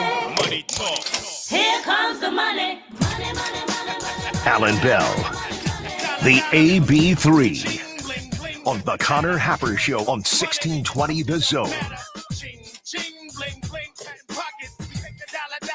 All right, we're joined now on the Prairie Flower Casino Zone hotline by Allan Bell, driving the line. AB, good morning. How are you? Good morning, my friend. Doing all right. You doing good? Good. Did you make it all the way through Game 3 last night, or where did we leave off? We made it through. Wow. Yeah, this morning was not fun. I mean, my goodness, what a game last night. I mean, it's just incredible, man. Everything that we won out of the World Series. I did not make it through. How long did you go? Because it's totally understandable. Yeah. I had to pull the plug, and I think it was at the start of the 14th or something like that. And I was just like, I watched Clayton Kershaw get out of a jam. I probably watched Clayton Kershaw throw his last MLB pitch, and we might be here for it was just the risk reward was just too much on the risk side. So I pulled the plug at about 1:00 Central Time last night. Smart call. You know what? Hey, it's a 7-game series. All right, this isn't a Super Bowl. We got to work through the whole thing. Save your bullpen up. So yeah, smart move. It was wild seeing Yamamoto warming up. I was like, oh, here we go. Yeah, it's gonna get wild. Well, I mean, if we would have either played one more inning, it would have either been him or a bunch of position players just trying to not give up runs, which just would have been unbelievable. Oh, it would have been great. Mookie Betts up there throwing 68 miles an hour. It was fantastic. Okay, so I think last week we asked you about Ohtani. If the Dodgers win the World Series, hell, maybe even if they don't, there's no conversation to be had. Ohtani's going to be the MVP of this World Series. But what do you do from a betting angle on Ohtani to make it profitable for you at this moment, given that basically the odds are he's going to get an extra base hit or walk in every single at bat? Yeah, I mean, that's the hard part, right? Is that the Blue Jays seem like they're going to walk it, which I don't blame them. I mean, this guy is absolutely the MVP. Now, here's the thing. What do you do tonight? Because the one flaw it seemed like is when Ohtani's pitching, except for the last game where he went off. So I say all that to say this. Maybe the best way is playing total walks in the game. It sits at 6.5 over and under. So here's the thing. How many at bats? Yes. So how many at bats is Ohtani going to get? Is he going to walk 3 times? 4 times? If he walks 4 times, that means you need what? 3 walks in the game? So maybe that's the way. I don't know. But them walking him, that changes everything. And you see the pressure put on Mookie Betts behind him. He went 1 for 8 last night. Right. Yeah, that's an interesting angle. You also have to bake in like how long is he going to pitch and all that stuff too. Fascinating. Yeah, that might be a halfway decent idea if you could play it that way. Okay. Well, any expectations for Game 4 tonight, given what we just came off of a 6.5-hour marathon last night? Yeah, so, with that, right, like you're going to look at the Blue Jays need Shane Bieber to go long in this game. As long as he can go, better for them. But the Dodgers side, this is also the ultimate kind of decision you could make because you could throw Ohtani for 2 innings, right, and then say, all right, we don't want to mess with him here. He's on fire to play, whatever. Like, you can get creative. Or you can have him go long, right? Like, I'm so fascinated with Ohtani on the mound and how long he goes tonight because that's the biggest inflection point, and especially after winning Game 1, you kind of have a game to work with. Keep an eye on that one. But Bieber, yeah, the Blue Jays need him to go super long in this game. Speaking of, so let's transition from MVP of the World Series, which is going to be very, very likely Shohei Ohtani, to let's touch base on NFL MVP real quick. Okay, so what you have brewing now is a all-time year from Jonathan Taylor. He scored 3 touchdowns in each of the last 3 games. But as we know, no running back has won it since 2012, Adrian Peterson. And it's very unlikely that a quarterback won't win the NFL's MVP. But with that being said, it's kind of interesting at the top right now, and it's at least a little bit in flux. We're here getting close to the midway point. Is there a window for somebody who does not play quarterback to win NFL MVP this year? I mean, if there were ever a time, it would be this, right? But it's so difficult because look at what Patrick Mahomes is doing. Yep. And if he continues, it's so hard not to. You know what I mean? Like, that's like having Tim Tebow in college, and it's like, how do you not have him in the Heisman vote? Even if Sam Bradford was a better guy. So the hard part is, like, is Saquon and Derrick Henry ran for 2,000 yards, didn't even make the top 3 in NFL MVP. And 9 people on earth have ever done that. So, look, I hope Jonathan Taylor gets it, but I'm not betting my money because what does he have to do? Become God? I mean, other than that, like, if Saquon didn't get it, what do you do? Here's the thing that Taylor has going for him.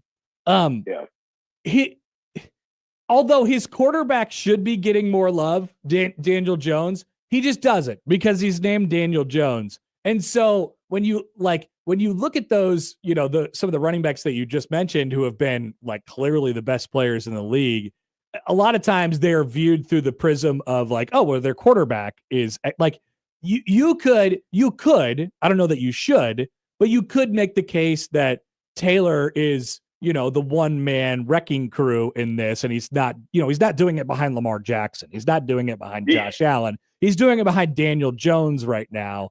That would be an angle, but I don't know that that's even true. You know what? Honestly, like, I'm with you on the thought process. And the funny thing is that Daniel Jones specifically is a quarterback who's probably loving zero attention. Just, I've had enough of it. I'm good. After every game, he needs to be the one in the post games, just pumping up the MVP for Jonathan Taylor. Just keep the attention on him. He loves it. He's doing great. Keep things quiet for me, So I think that's actually the perfect scenario. I like where he's going. The guy running in third right now, by the way, for NFL MVP is Drake May.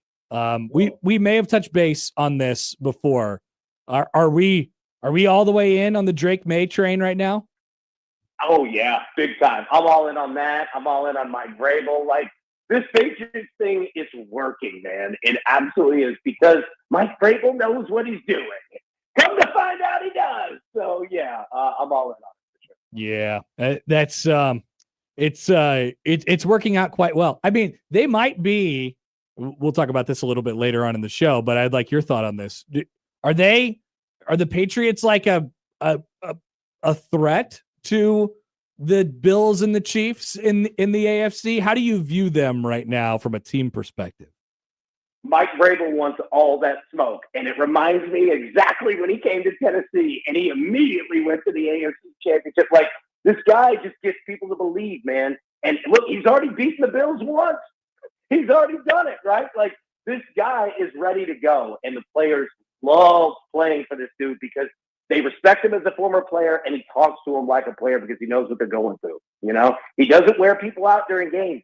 He's a very, very likable guy and team play for him. So yes, I'm all in on the Patriots. Absolutely. Looking ahead to the week, we have all of a sudden this game became like mildly interesting. This Thursday night game, Ravens with a win over the weekend. Lamar Jackson's coming back, and the Dolphins found their way to a dominant win over the Falcons over the weekend. Not that like it's 2-5 versus 2-6, but at least there's a little bit more juice here than there was like 72 hours ago. Yeah, there is, right? And with Miami, we talk every week, like, are they going to pull the plug on the coach? What are they going to do? Well, if you keep winning, it's hard to do that, right? So, yeah, this game just became fascinating. Then you get the league looking into Lamar Jackson and that injury situation. This is a game Miami could win. Look out for it, man. Look out for it. Watch out. You never know. Both of these teams could they could put something together, although I think the Dolphins are very unlikely to do so. But yeah. That's going to come crashing back down to earth shortly. They played the Falcons. Okay. AB, we'll let you go. Thanks as always for dropping by. Enjoy the baseball game tonight. Hopefully you get to bed at a regular time. You too, man. Appreciate you guys as always. Thank you. Allan Bell driving the line. You can check out his stuff there. He's got a podcast like every day. He's talking about stuff. I like that angle on the walks thing. It's very smart. Now, but How many at bats is Otani going to get? And like he's hitting, so you could already cross one out because he's hitting leadoff to start the game. Like they ain't walking. That would probably be the one spot. Yeah, I mean he's not Barry Bonds. Are you sure? No, I'm actually not. The way I mean, people go over the top on this, but like everything he does is so impressive. Yeah, he's an impressive individual. He is gigantic. He is, and he is fast. He steals throws. base. He throws 100 miles an hour. He hits absolute dong shots. I don't like. What is the critique? I don't like. He's so good.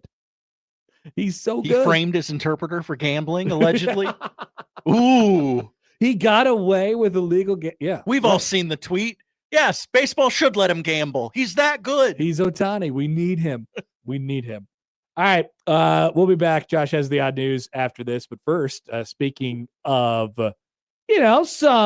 some wagering, things in that nature, we do have Underdog, ladies and gentlemen. Football season is in full swing. Underdog is the best place to get in on all the action. You can make picks and win money right now in Nebraska. So that Thursday night game, Ravens and Dolphins, you could take a look at whoever you'd like in that game.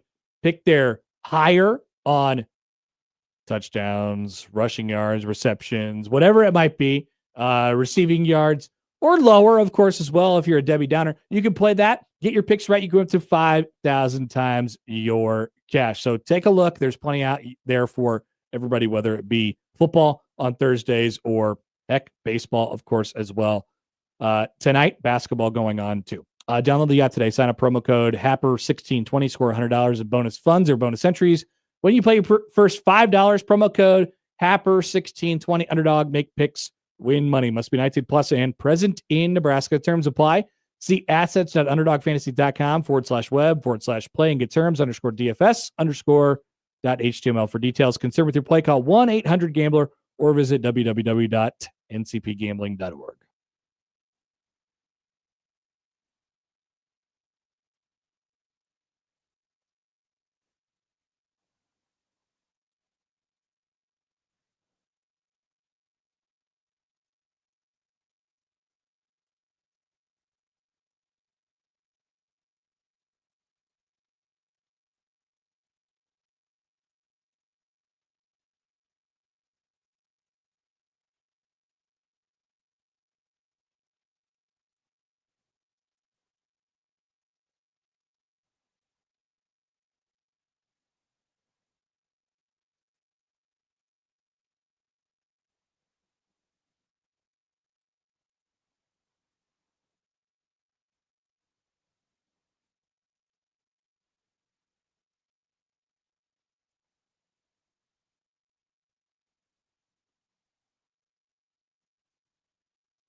And now we've reached the point in the show where Josh Odson reads the peculiar, the bizarre, the comical, the odd news with Odd Son.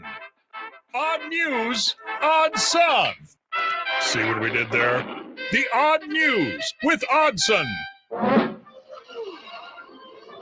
Time for the odd news. Josh, we've missed the odd news. I got it. Yep. Odd news. Frank Caliendo texted me the other night. Did this get talked about on the show? Nope. Yesterday? It did not? Nope. I didn't mention it. I sort of forgot. Sure. I mean, we probably should talk about that at some point. We could do it now. Okay. We got time. We got time. All right. So Friday at Saturday at 7:01 p.m. I got a text from my phone lights up and it says Frank Caliendo is texting you right now. And I said, what is going on? Out of the blue. I haven't talked to him in months. We don't just chat on the reg. We could, but we don't. How's the team looking? I'm working tonight and you are too, ... but you're there. Ha. What an old guy text, first of all. And then I told him my thoughts on Creighton and because he was asking about Creighton. Mm-hmm. That was the team. And then how's the team looking? And then we had this semi back and forth about, he was like, it always takes time to gel a little bit, with Mac or whatever. Whoa. And then he said, the lack of caulk will be obvious. And I said, we have a serious lack of caulk. I love how much you're enunciating. It's important. And then, we both knew what kind of joke we were like. It felt cool to make a joke to a comedian that he liked. Always dangerous. And then we shared ha-has and then we went on our way. And he went and did a stand-up show and I kept talking about Creighton. Okay, we got to get him on for game 1. You think so? Today's the what day. Do we think? Creighton kickoff. What is the lack of? I saw. What was he doing recently? He was on TV recently. He's been on TV a lot recently. People just asking him hey, he did a Mount Rushmore of sandwiches. Still need to follow up with him on that. Yeah, we got a backlog of subjects we have to hit with him. Okay, so there you go. That's Frank texted me out of the blue. Our dear friend Frank. That's right. Odd news. Last night, game 3 of the World Series. Everyone's celebrating what a marathon game it was, how exciting it was, but nobody's asking whose fault this is. What do you mean? It went 18 innings. That's a very long time. You baseball lover, didn't even finish the game. Didn't make it. I bring you to a national anthem performer, Brad Paisley. Oh, I did see this stat. Baseball. What a sport. What a sport. Brad Paisley, who, by the way, is looking more and more like actor Kevin Pollak with each passing day. Look it up. He sang the anthem before Game 2 of the World Series in 2017. That went 11 innings. Game 3 in 2018. That went 18 innings. Game 1 in 2022. That just went 10 innings. That was a quick one. And Game 3 last night, which went 18 innings. That is unbelievable. Brad Paisley is a monster who must be stopped. There's been 2 18-inning World Series games ever, and Brad Paisley sang the national anthem before both of them. That's correct. Now, did that one guy sing "Oh Canada" before the other one? No, that guy. Holy crap, that guy sucked. He's not welcomed back in the country of Canada. No, that is a beautiful song, and he sucked. Yeah, he sang it it was almost like Fergie at the All-Star game. Yeah, he kind of was very throaty. Sexed it up. Seemed like he might have been nervous because I had never heard of him before. Now, that's not the bar for music knowledge by any means, but in that spot, you probably want to go get someone who's done that before. I do not want a sexed up "Oh Canada." All right. Poll question. Do you want a sexed up "Oh Canada"? Not at all. Not at all. Sexed is a word. Did you know that? You get a sext. I don't know. I typed sext and there's not a squiggly line under it indicating that I spelled it wrong. Did you do SEXED? I did. Yeah, that's not like a sext, like a text sext. Correct. Those are different. You want to sext up "Oh Canada"? Poll question up at Happer Show. Thank you. Now, do you remember Fat Bear Week and how we kind of said, okay, maybe this is the last time we bring up Fat Bear Week. It's over. Here's how you know it's over, Connor. Fat Squirrel Week has just concluded. And it's all the way over. Chunkosaurus Rex has won the state of Texas's inaugural Fat Squirrel Week. It's over. Inspired by Fat Bear Week, obviously. Chunkosaurus Rex, a resident of Dinosaur Valley State Park. I need to do a little bit of research on that for my summer travels. In the Glen Rose area, was crowned the competition's first ever winner after a bracket-style competition using social media likes as votes. Of course, something named Chunkosaurus Rex is going to win. He did beat Chunk Norris in the finals. At least they name him. Yeah. Instead of what do they do? Like They do bear like number 7. Bear or something like that. Yeah. 747. Yeah. You know, Don't like that. No, but we don't have to. It's not funny. Yep. Thank you for bringing it up and bringing this to my attention. Just to say it's not funny. That's right. Thank you. It was a bold move by me. Yep. Now I bring you this story from New Jersey. All right. Stay with me on the journey, okay, everybody? Okay. A New Jersey woman has pled guilty to the 4 a.m. torching of a man's home after he fell asleep inside and stood her up on a booty call. In a court hearing Friday, Tyla Russell, 35 years young, copped to an aggravated arson charge, a second-degree felony. In a plea deal, prosecutors have agreed to recommend an 8-year prison term. Russell was indicted on 5 other charges, including attempted murder and aggravated assault. Again, stay with me, people. As part of the deal, prosecutors, they're going to move to dismiss it and hopefully get her out of jail a little earlier. No big deal. As detailed in court reports, Russell traveled to the Woodbury home of her victim, who told cops he invited her to have sexual intercourse. For some reason, the victim in this added that she was a side chick with whom he had been having sex. The pair's pre-dawn communication had consisted of Russell texting the victim, "Hello," to which he responded, "Bring ya ass." Now, isn't that like a famous text throughout? Bring ya ass? You Google "bring ya ass" and tell me what it Didn't comes somebody say that after like an NBA game once? It was Anthony Edwards. Ant-Man. Ant-Man. He said he told Charles Barkley to bring your ass. But by the time bring your ass to Minnesota, the female arrived, the male had fallen asleep and did not respond to her at the door. She sent a text saying, "You wasted my money to come out here." Receiving no reply, she then sent a new series of texts. "I'm going to kill you. You smoked. I see you want to die. And I swear to God, I hope you die." That's a booty call gone bad. That is. Russell then went to a Conoco station, purchased lighter fluid, matches, and a cigarette lighter. Yep. She returned to the home and set it on fire. The man is okay. He got out just fine, but that's good. But his house got burned down. It did.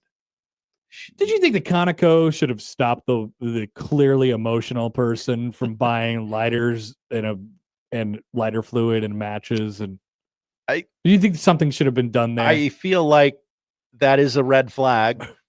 Maybe you bookmark that receipt. It could have been an emotional man, an emotional woman. In this case, it was an emotional woman. Sure. You got an emotional woman runs into a Conoco and she is incensed and she buys lighter fluid and matches and a cigarette lighter. I just think you have to stop that. I think there has to be a red flag that comes up that prevents that. Her demeanor at the counter is everything in this transaction. Yes, yeah, I'd like to see the security tape. But if you're the clerk, you have to print out an extra copy of that receipt and just set it aside. I might need this is later. going to be evidence. Yeah. And I guess it was. Yeah, it was. It they was. figured that out pretty quick. All right. Bring your ass. Like it says, Anthony Edwards, handshake meme, arsonist. Bring your ass. I mean, when keeping it real goes wrong. Yep. All right. Thank you, Josh. That is the odd news. The noon hour is coming up. We'll have NFL reaction, overreaction. We'll have Josh's new cool bottom 5, whatever that looks like. And Max Olson will join us at 1 o'clock. Plenty to come on the Connor Happer Show on 1620 The Zone.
He does it the only way he knows how. With his massive sports brain sprinkled with a smidgen of rabble-rousing. Let's get back to the Connor Happer Show on 1620 The Zone. Welcome back, noon hour. If you don't buy now, you best get to stepping. 4-quarter pick'em is open. Head to 1620thezone.com to get your picks in. And if you're smart and cool and funny, you will have already signed up for 1620 the email to get access to your picks on Monday. Bring your ass to the website. Bring your ass. I've already made my picks for this week because I'm usually like the last person to make my picks on Thursday morning when they're due. And then I get them all wrong. I'm in dead last right now. So we're switch it up this week. I'm going to set it and forget it. Okay. Set it and forget it. That's what I did this week. Well, I got to see how I did. I know that I'm in dead last amongst everyone. I hate hearing that. You're a ball knower. I know, but sometimes I don't know ball. Do you know, by the way, Josh, that you smoked me in our picks again this week? No way. No, I had no idea. No way. You have now taken the lead.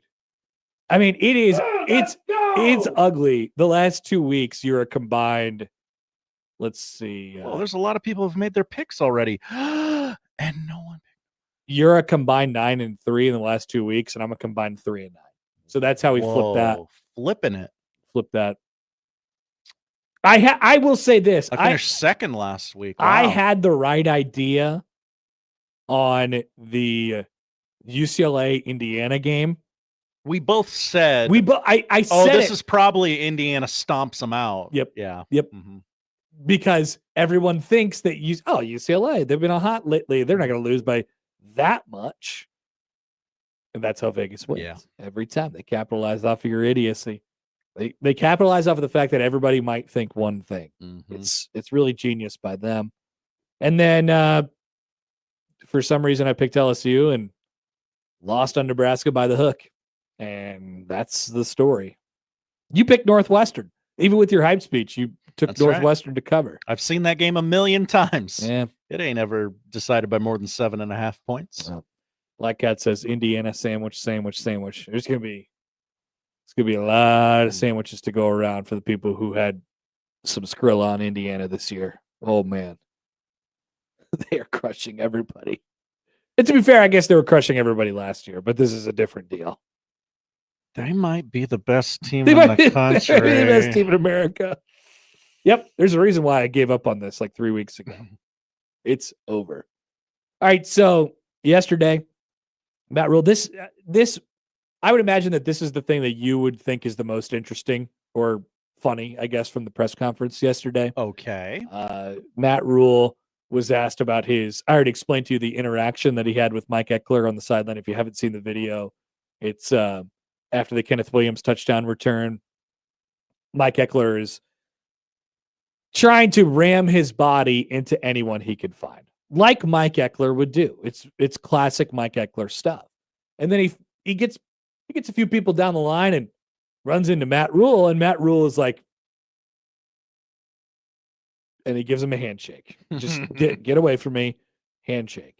Here is Matt Rule on that interaction and Mike Eckler in general yesterday. Talked about like, hey, special teams should win 2 to 3 games a year for you, and you can legitimately say they're doing that. And it's not always just the big plays, right? It's also, at the end of the game, we were trying to kick that ball through the end zone, but you're kicking it into the south end, and the wind here is a real deal, right? And so it just held it up a little bit. They catch the ball. Well, by rule, with 2:44 left in the game, you should make them return the ball, right? You should try to take time off the clock. You shouldn't kick it through the end zone. But in college football, there's always a chance for a ball to be busted out. But in the NFL, you would kick it. So we kicked that ball, it hung up, and I trust our guys went down there and tackled at the 26-yard line. So it's not just a kickoff return. I mean, if you have a chance, Derek, I know some of you guys go back and watch Derek Branch's block on that kick return for a touchdown. It's like an 8-second block. It's dominant. But yeah, there's a bunch of guys doing it. There's a bunch of guys on punt. We goal was to give up no yards returns this year. We're at 1 yard, and we thought we had maybe a minus yard, but the guy got back to the line. But there's guys running their tails off. And so yeah, I love not just the special teams, not just the production, but I love the way that Mike has done a great job of getting everyone, like, those guys know they're going to affect the game. They're not just playing special teams. And so as a result, they're developing and they're getting more ready to go play on defense and offense. And I think that's the way good teams work. I got a bunch of people sent me the clip. There was a clip, I guess, on social media of him like walking up to me and me being like this. And people were like, "Are you and him okay?" I'm like, he's punched me. He punched me in the one game. He tackled me in another game. I said, "Don't touch me again." So I love that. But he arm's length, so that there's no problem there for anybody that's worried. He's my boy, but stay over here. So yeah, he almost got a flag last game. I yelled him in front of the whole team. That's how awesome he is. He's like, "Got it, coach." So, but you know what? He's got great energy, and the guys have passion. And the guys that work with him, Nick and Josh and Brett Maher, they do a great job too. What a line. What a line. And both of the anecdotes about Eckler were great. The first one was he punched me once. He tackled me once.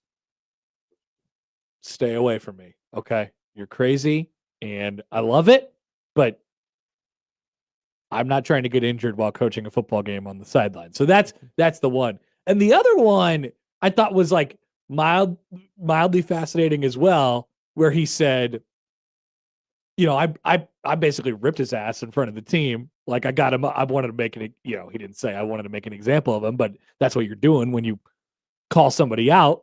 Hey, you almost got a 15-yard penalty. Like you have to calm your bleep down now. And he's like, yes, sir. I got it.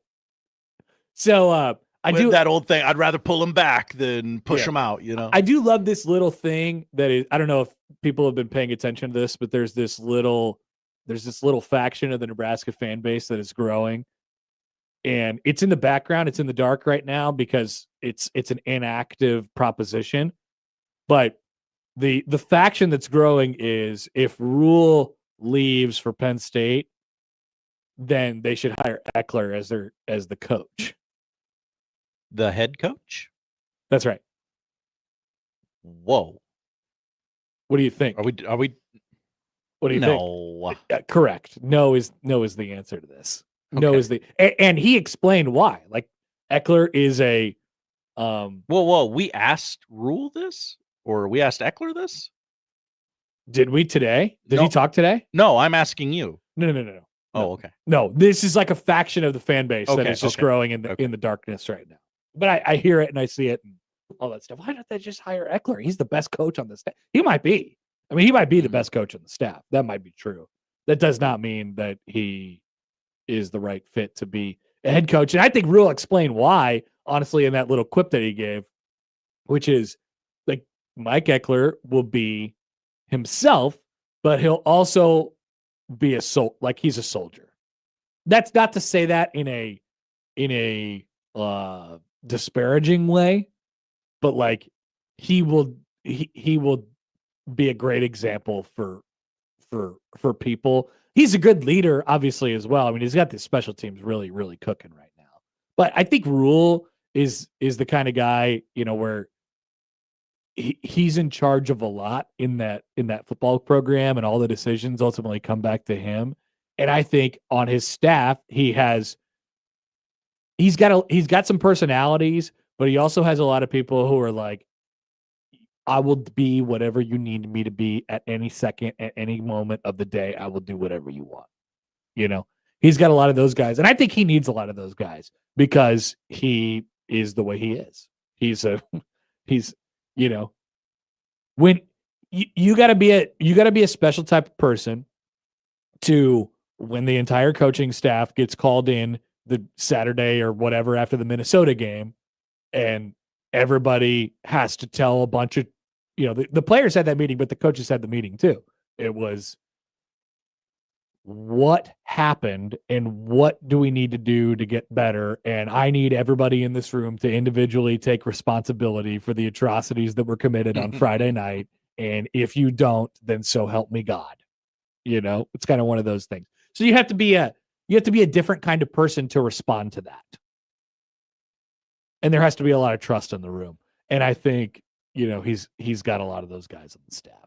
So I don't think, just to comment on the Mike Eckler for head coach faction, not that I don't think that would be a hilarious and fun idea, and not that it couldn't work, but I just don't think that would be. Seems like this is where he can be the most impactful. Like, hey, correct. You and your 12 guys or whatever, you and your 18 guys go over there.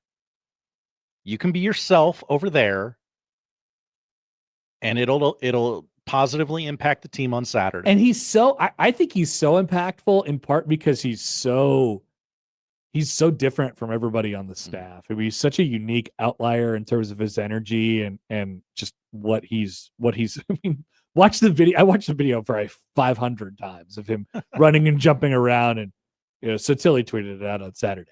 It was but like he doesn't, that energy is not matched by anybody on the staff. I do think it's fascinating that they brought in these 3 new coordinators, Eckler, Holgo, and Butler this year, and they're all a little bit wacky that way. I think Rule's original staff that he brought is a little bit more like they're quiet and they're put their heads down and they get to work, and that's good. That's awesome. There's great qualities in there, and they're young and stuff like that. But like now you have these older coordinators that have replaced the younger coordinators that were originally brought here with Rule, I suppose, except fully to Eckler, but that doesn't even really count. And now you have these kind of like I don't know what the right way to describe all three of them would be, but there's certainly less give a bleep amongst those three than there is amongst Sat, Tony White, and Foley. And I'm not saying give a bleep like care about the product. I'm saying give a bleep and care what people think about them. Which is like I think that's a good thing on this staff. It's good to have a great mix, and I think they've actually like kind of achieved that sort of mix on this staff. Certainly Eckler is he's bringing it. He's bringing it. Jason tweets in. He's bringing it. Hi, Jason. At Happer or at Connor Happer of the JTech Constructions on Twitter feed. Every staff needs one psycho special teams is a great spot. Agreed. Totally. It's a perfect spot to have the crazy person. Greg in Myrtle Beach. Hello, Greg. I missed you. Greg in Myrtle Beach called in. He had a great point about Eckler last week. Do you remember that? When he went on his rant? Yes. Said, thanks to middle school rule for sparing us any Amos Alonzo stag quotes. After edging mighty Northwestern at home, Eckler bails out rule again. Hey, I don't care how they get it done. Okay. I don't care if it's all the new people that because remember, he did make a point, and Rule admitted this. He was very unsure about Eckler because Rule is a contrarian. Rule will hear something and he'll say, why do I have to do? Why are you telling? He's like a millennial contrarian. He's a little older than a millennial probably, right? But he's like that in that if you tell them what to do, they're less likely to do that thing. So everybody's telling him, like, you got to bring this Eckler guy in. It's open and shut. It's the easiest thing you'll ever do. Your special teams will be fixed overnight. And he looked at that and he said, what? Why? Why would I do that? That just because everybody is telling me to do that? That was his first reaction to Eckler. And then he was like, actually, yeah, you're right. Yeah. So Greg, I mean, you do have to credit Rule at least a little bit for getting over that initial reaction. For doing it and allowing it for and actually being okay doing with it. Yeah. You got to give him at least a little credit. And, you know, it is the thing that has flipped from night to day to night, year over year. And you wonder why Nebraska is 6-2 right now and not 4-4 or 5-3 or whatever it might be. They've had a couple special teams play that have changed games and close games. And you could very easily make the case that Nebraska, I mean, Rule said it right at the beginning of that clip that I just played. They have probably won 2 games in no small part because of special teams plays this year. Momentum went right down the crapper at the end of the first half over the weekend. Bang. Opening kick of the second half. Maryland game. Nebraska's like totally, bombing out on offense. Maryland's got the lead on them. You're down by a touchdown. Bang. Big kick return. They and then they score. So, yeah, it's been a game changer. That's for sure. Matt Rule yesterday.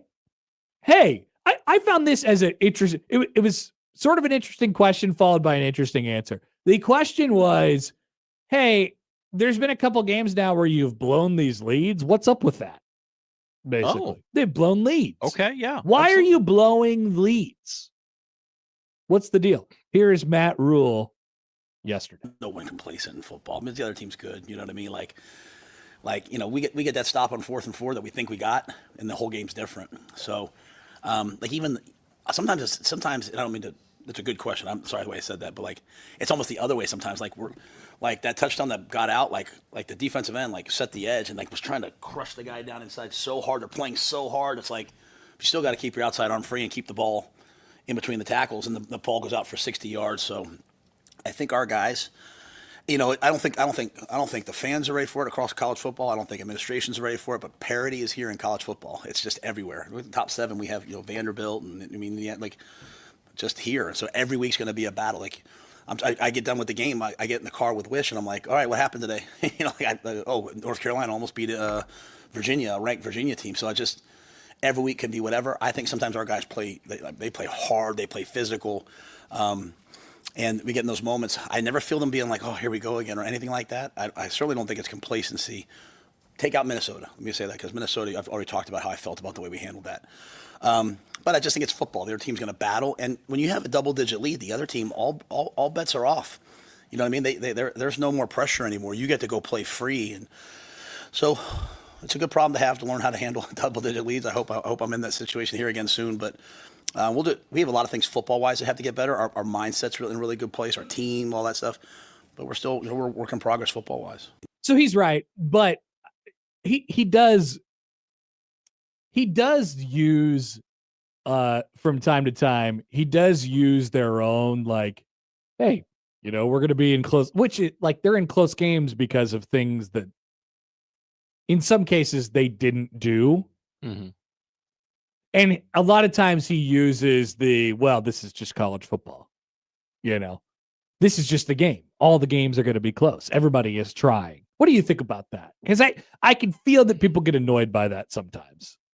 I mean, you're very clearly in close games because you don't have the talent advantage of an Ohio State or an Indiana or an Oregon. It's his way of saying, but he can't say that. Exactly. Yeah. This is the area of college football that we live in. It's his way of saying, look, we are not one of the best 10 teams in the country, and there is very little difference in between 11 and 40 or 50 or whatever it might be now. And so you better buckle your chin strap. You better strap in, because these games are all going to be like this. Because now, team 35 through 50 has way more access to talent than they had before. They just do not, I shouldn't say access to talent, means to acquire talent than they had before. Like you said, everybody's got $20.5 million, and everybody's got a pretty sweet NIL deal going on the side. Teams 5 through 15 in the Big Ten are it's as close as it's ever been. Yeah, is as close as it's ever been, and they've always been pretty close. But now the playing field has been level, I think, specifically for those teams, unless you're spending at such a significant rate, which Nebraska is not one of those teams where you could separate yourself. It's just not, So I think that's his way of saying that. He does do that. He uses the big picture referendums, and applies them to his team a lot, which I don't, take it or leave it. It's just kind of one of those things that he likes to do. But he's right. I mean, they're just in those close games. I got a comment earlier from Two Card Monty. Hi, Two Card Monty. Is it an indictment on Rule that the one person he didn't want to hire is the one person who has made us better than last year? This is a question that is great question. Yeah, it's interesting. Probably. But he always is like there has been coaches that have been here before who you bring these propositions of bringing new people into them, and they just shut it down. Rule is one of these. Rule is one of the guys who, like, he is opinionated on a lot of those things, and he might have he might have an inclination at first, like a way that he's leaning one way or the other, but he will take the time to either get to know the person if he needs to be convinced, or try new things. Like, some coaches are just like, we're not doing it that way, and that because that's never the way we've done it, and that's just not what we do here. Rule, you will like rarely hear him say never or always, right? he likes to evaluate what he has sort of at his fingertips. So maybe it's an indictment that his first natural inclination was no, but like I said, you do have to give him credit for ultimately coming around to yes. Yeah. So it sort of evens out at the end, I think. That's the way I'd look at it. I like the question. I think ultimately I land on the same side as you, that, yeah, just he said yes in the end. Yeah. And, he came around however he needed to be convinced. I don't know who convinced him. He also, I think Black Hat mentioned something about this on the YouTube. He said, like it wasn't his idea, right? And so he needs to be convinced on the things that aren't like his idea or something that he might naturally feel like, all right, is this really a good idea? And he, at the end of the day, right, he was. Mm-hmm. So is it really an indictment, or is it just like well, you could look at it as a positive because against his initial natural judgment, he still did the good thing. I'm sure it was against his initial natural judgment to remove Marcus Satterfield. Right. You Yeah. know, It would logically. But he did it, and he tried to do it after the first year. Mm-hmm. So I don't know. I don't think that's a negative in my mind. Let's take a break. We'll come back. We have NFL reaction, overreaction coming back. And then, of course, stay tuned for Josh's new fun bottom 5 of a list of 5 bad things of something. Oh, a lot of bad out there. Let's Can't talk wait. about it. Cannot wait. We're back after this on 1620 The Zone.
All right, NFL reaction, overreaction. We had a weak-ass slate of games on Sunday. Yeah, we really did. Except for Jets-Bengals. Are we talking Jets-Bengals on this segment today? No. No, we're not. Okay. No. Interesting. We've exhausted all of our Bengals topics. Oh, really? I think we've talked about the Bengals probably, I don't know, 6 times in 7 weeks, whatever it might have been. They always come up. They always come up. So let's talk about other things this week. Okay. Well, at least that's what the writers have decided. Not sensational Not enough. sensational enough. Those Bengals aren't sensational enough. Okay, we take the list from the writers. We bring them to you. Take number 1. The NFL needs to take a closer look at what the Vikings have done at quarterback the last couple of weeks. Yeah. So Carson Wentz, it was discovered. Well, it has been discovered because many people, if you watch the Vikings over the last 3 games, you have seen Carson Wentz struggling to live while on the football field. It was reported yesterday that in the London game against the Browns a couple weeks ago, he suffered a dislocation that tore his labrum and fractured the socket. Then he continued to play that game and then 2 more games through a bye week, all while J.J. McCarthy was sitting on the sideline for a couple, inactive for 2 of the games. Well, I guess he's technically been inactive the entire time, but has also served as the emergency 3rd string quarterback in each of the last 2 games with a high ankle sprain that we didn't really see in the first place. There's always been a shroud of what's going on here as it pertains to the J.J. McCarthy injury. And we could basically chalk it up to, well, they're protecting him. And I don't know what the next step after that is, but clearly it didn't go very well for JJ. He goes on the injury list. And now Carson Wentz literally died for this. And I don't know what sort of receipts the NFL would have to look at in order for some action to happen here. But this is super messed up. This is super messed up. If you have talking heads like Mike Florio and these guys saying that they basically are windhorsing it. They're like, something's going on here. But they're on TV talking about the NFL is going to take away a bunch of draft picks from the Ravens for saying that their quarterback was approaching healthy enough to play and then did not. Isn't this just the inverse? You're putting an unhealthy quarterback out there when you have a healthy quarterback. While you have a healthy quarterback who's not playing. Yeah. And not active. It's still on the IR technically. It's the inverse of what the Ravens are doing both. and getting punished for. Yeah, I don't know. Just all to not say no, we just don't think JJ is very good. Yeah, we're already out on him. This whole thing is just to not say no, we don't think he's very good. To uphold his value for other teams or whatever it might be. But they already made their bed, man. You made the wrong choice. And you found out very quickly that you made the wrong choice. You could have signed Sam Darnold on a cheap deal this offseason and continued whatever you were doing last year when he nearly won MVP. And they won, 13 games in the regular season. I know it didn't end well, but you could have kept that going. And then you could have traded JJ. I think I said this I was watching the game with my dear friends Mike Schaefer, Matt McMaster, and Josh Peterson on Sunday. Whoa. And I said, this is the new market inefficiency in football. Here's what you do. You draft a quarterback who's got like a 3rd or 4th round grade on him. You draft him in the top 10. And then you have like another as long as you have like another 1st round draft pick, you take the quarterback way too early and then you never play him. And then you trade him for like a 2nd rounder because JJ would have got like a 2nd rounder. Yeah. This offseason. The unknown will keep his value high. And then you sign a replacement level quarterback. Yeah. Just an idea, Quessy. Just an idea. But too late for that now. Sorry, you made your bed. Take number 2. The Ravens, with Lamar Jackson returning, can regroup to make the playoffs. So I saw this floating around on Sunday as an idea, and I thought, that's stupid. What are you talking about? Is it? And then I came to that realization as well. Have you seen that schedule? So that's the part that I wasn't aware of. I was just looking at the teams around him, and I thought, well, and this is before Sunday. Like this is before Sunday. So this is before Pittsburgh plays on Sunday night and before Cincinnati lost to the Jets. And I thought, or when that game was still in the balance because the Ravens had beat the Bears by that point. And I'm like, wait a minute. Actually, yes. The Ravens might get their way back into this after being buried. They have the following games remaining. The Dolphins on Thursday, the Vikings, the Browns, the Jets, the Bengals, the Steelers, the Bengals, the Patriots, the Packers, and then the Steelers. So they finished with 3 tough ones. But, they still have the Steelers twice. They still have the Bengals twice. Everything's in front of them. And they're only 3 games back. Well, 2 games back of the division right now. Yes, they can. They can. This is not an overreaction. Connor, they are the favorite to win the AFC North. Yep. You blew it. You blew it, Pittsburgh. You blew it, Cincinnati. Why did you lose to the Jets, Cincinnati? What have you done? This is a nutty division.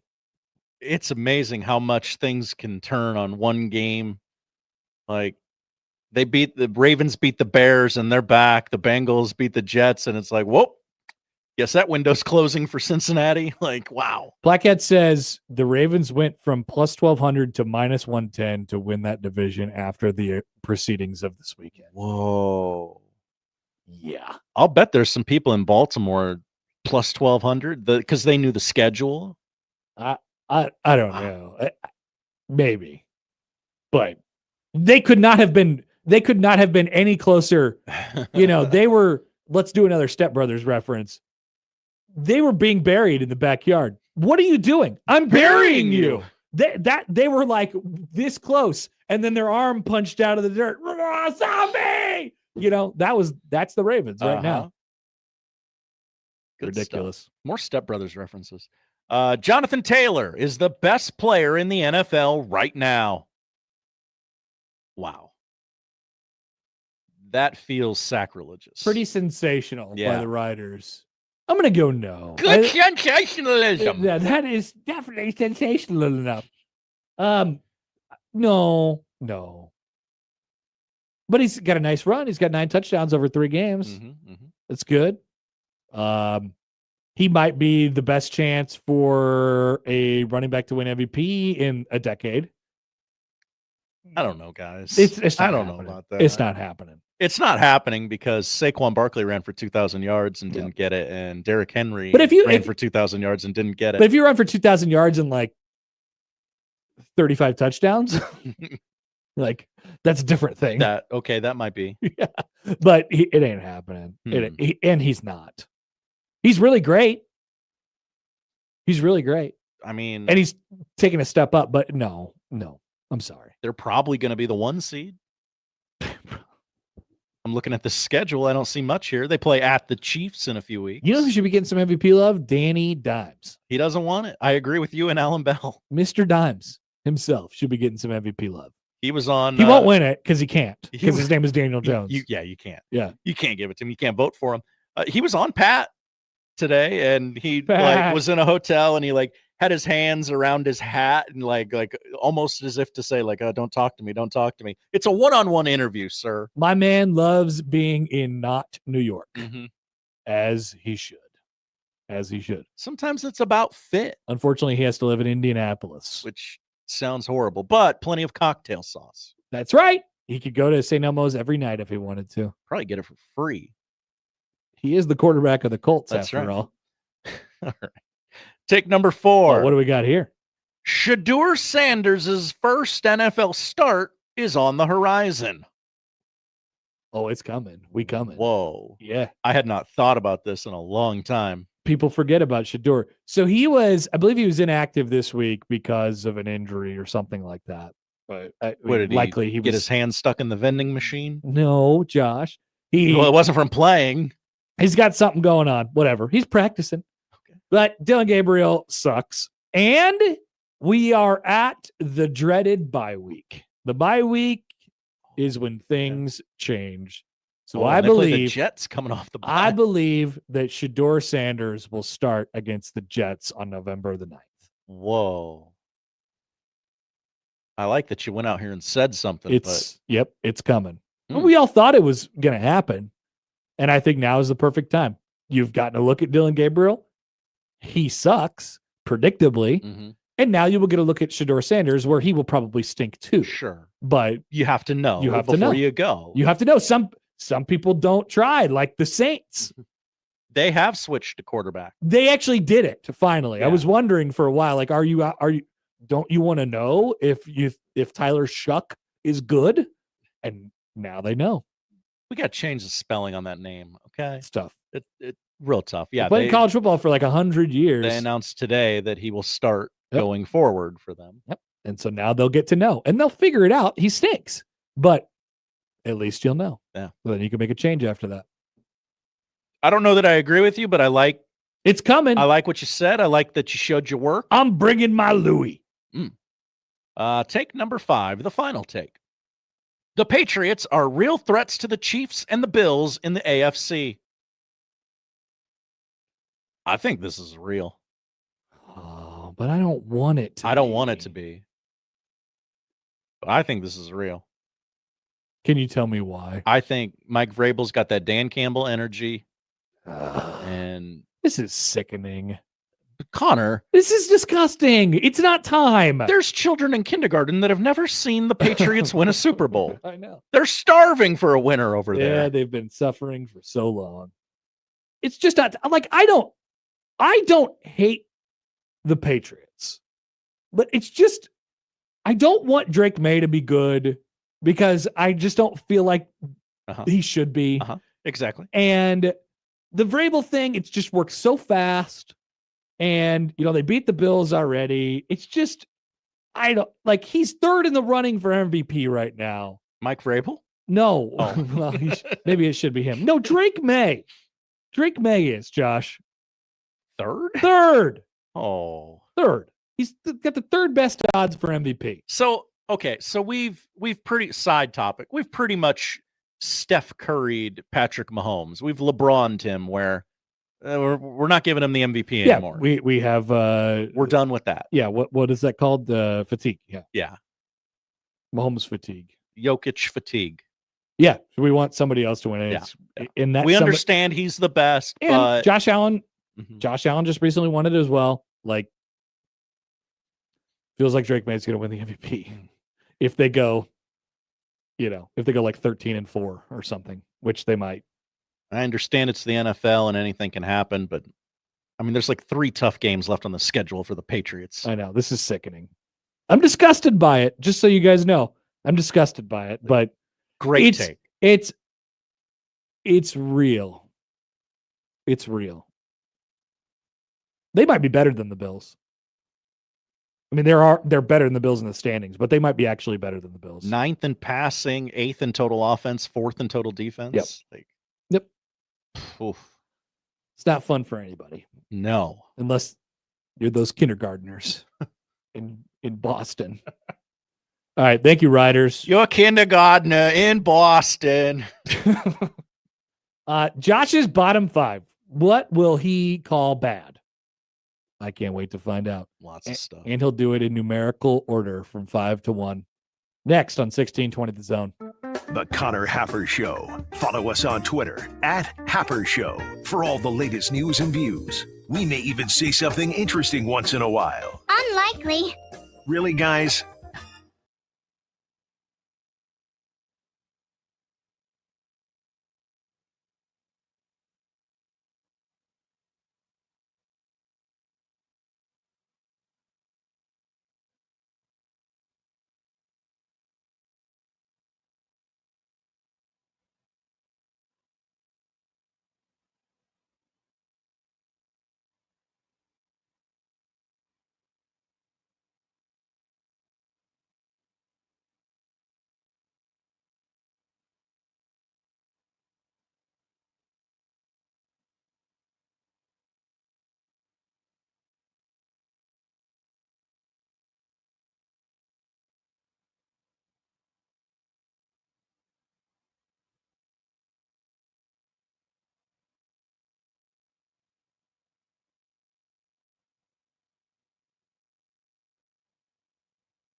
Let's get back to the Connor Happer Show on 1620 The Zone. Here comes the clown.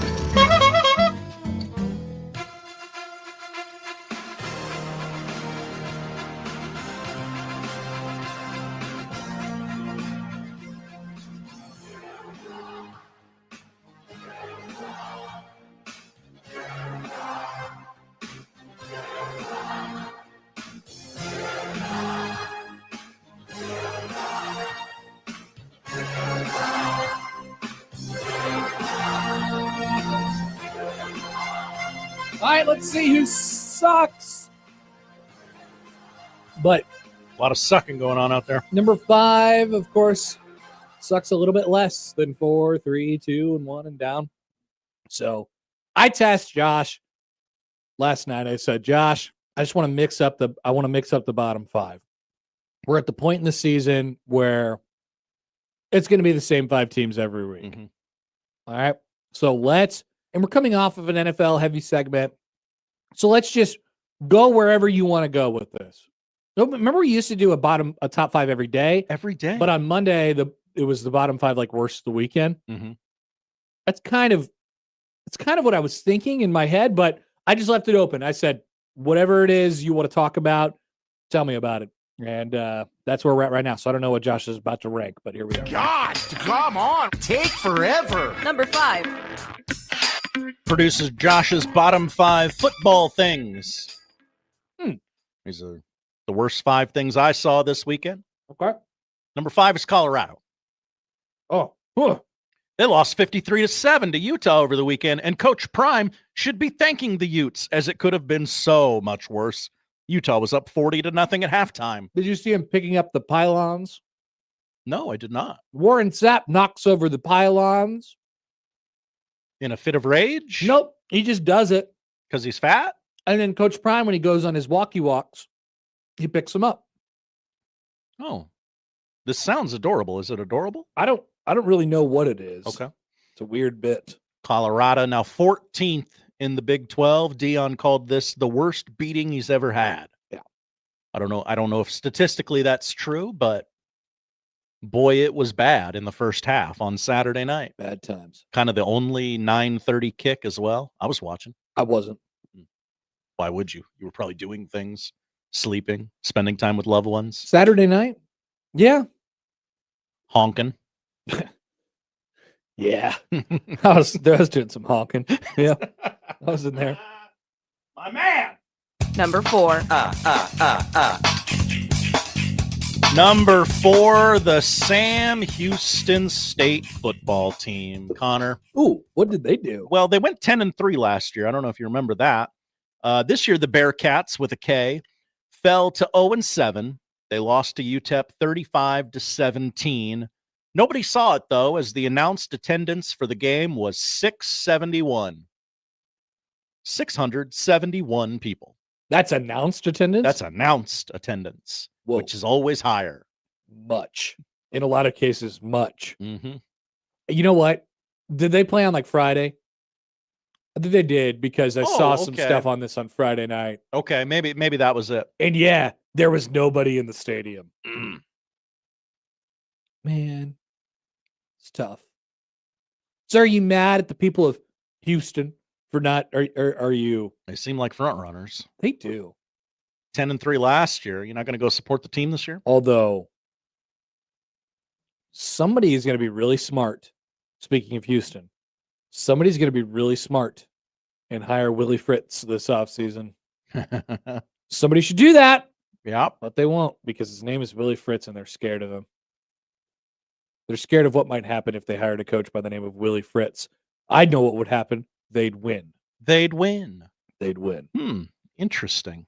Somebody should do that. Okay. Before it's too late. A lot of jobs need a filling. Mm-hmm. He'll be one of them. 3. Combination of 3 and 5. Number 3.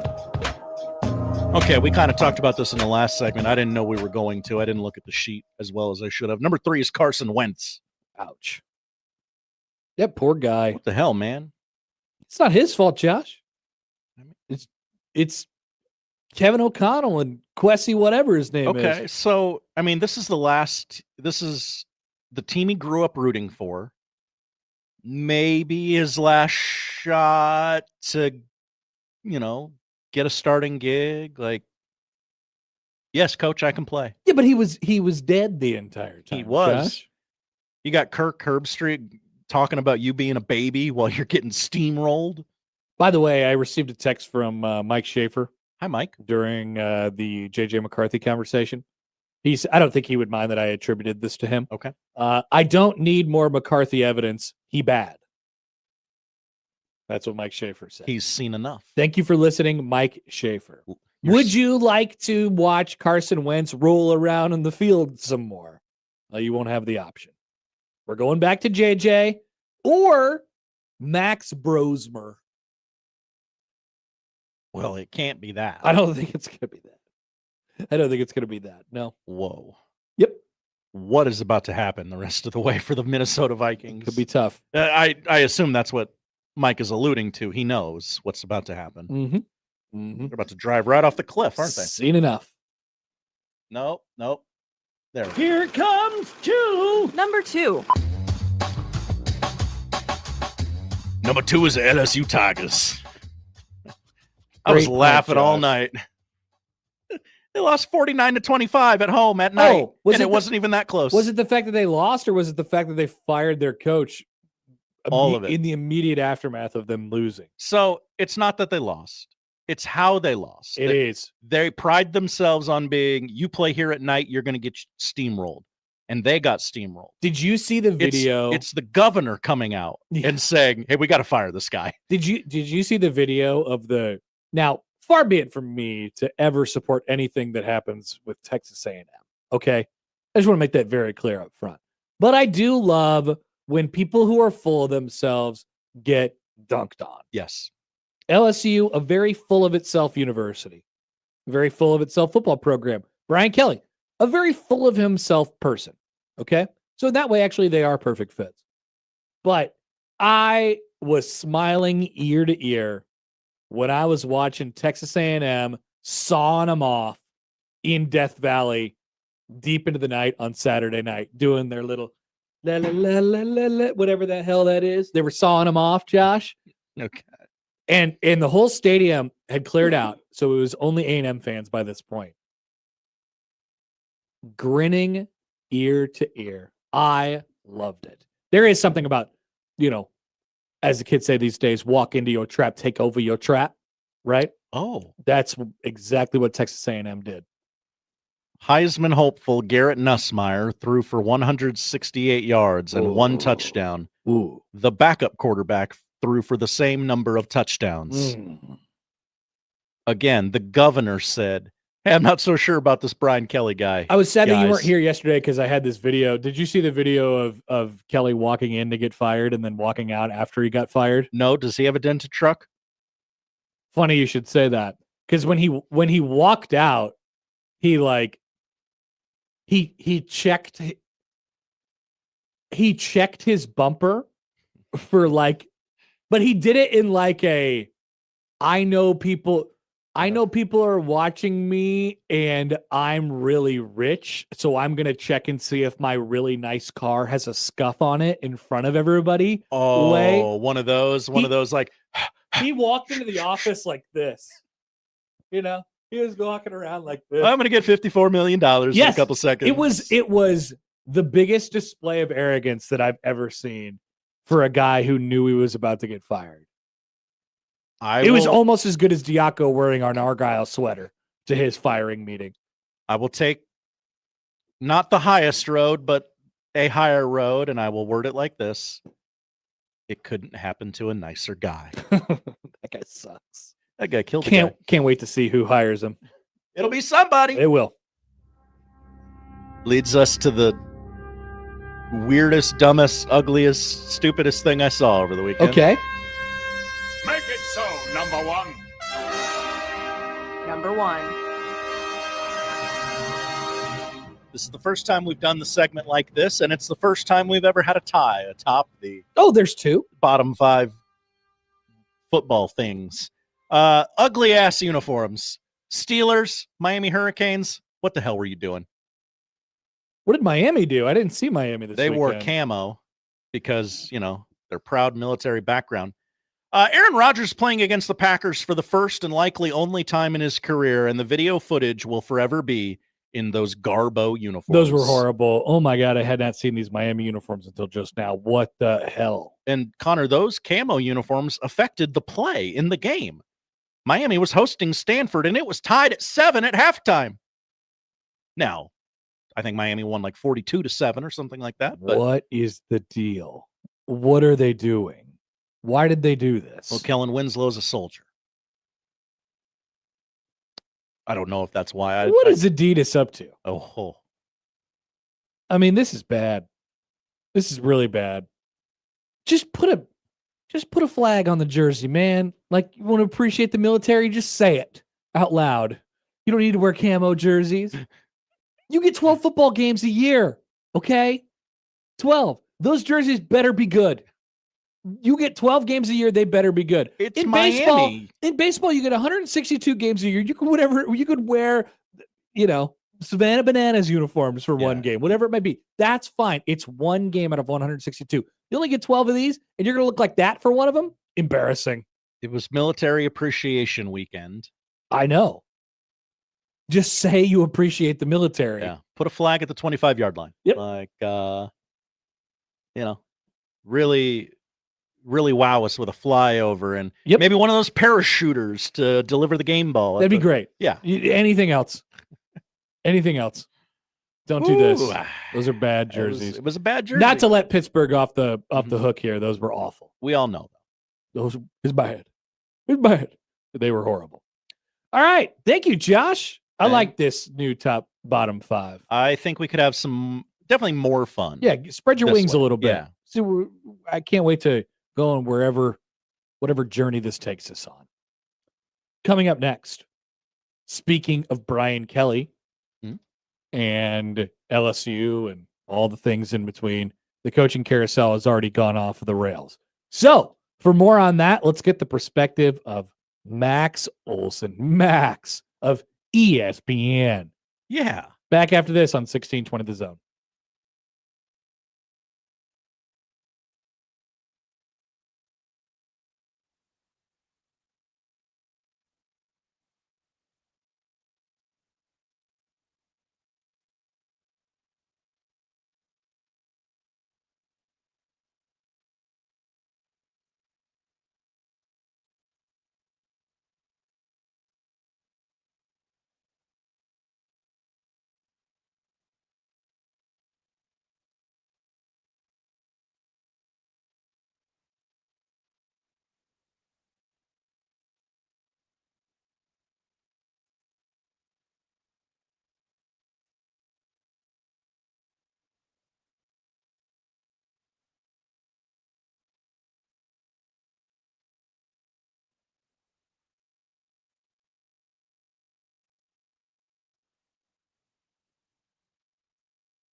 All right, we are back. 1 o'clock hour, the Connor Happer Show. You're on 1620 The Zone and on 1620thezone.com. Connor Happer, Josh Hodson with you. We're joined now on the Prairie Flower Casino Zone hotline by our good friend. It's been a while. Max Olson, now of ESPN, joins us. Max, good to hear from you. What's going on? Hey, we're staying busy, man. A lot of firing. A lot of action. Just trying to keep up.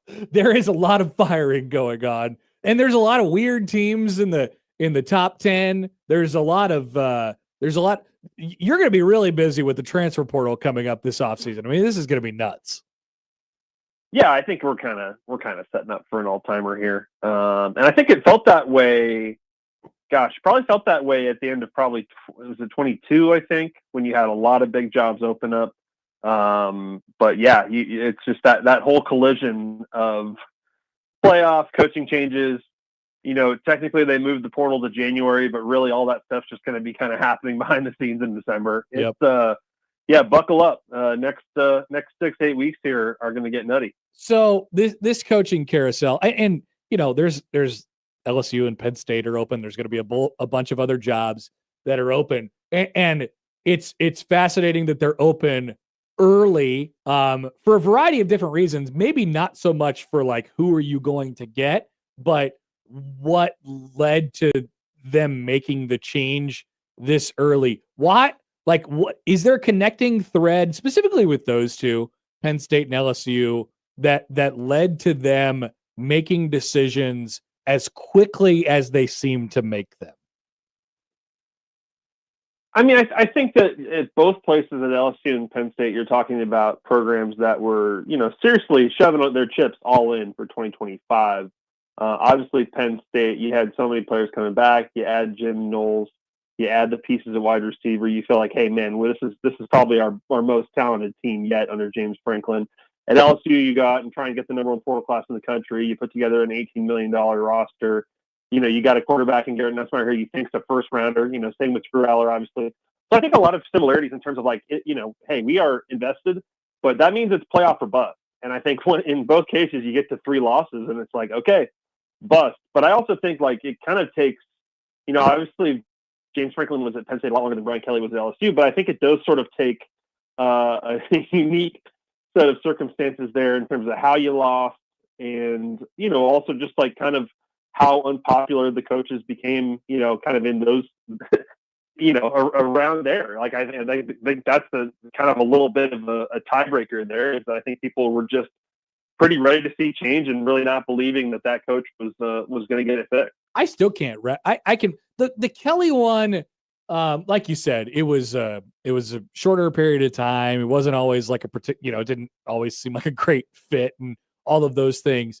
But I still feel like we haven't talked about enough how Penn State and James Franklin were connected for 11 years, and they lose one game at Oregon or against Oregon, and then they go out to UCLA, lose, and it goes off the rails with a loss to Northwestern, and then it's over in that short period of time. Over a course of 15 days. Is there a lesson about how college football works now in there, or is that just a one-off to you of totally the right circumstances, like you were just explaining, as a team that wanted to go to the playoff and they realized they weren't going to, and it happened that way?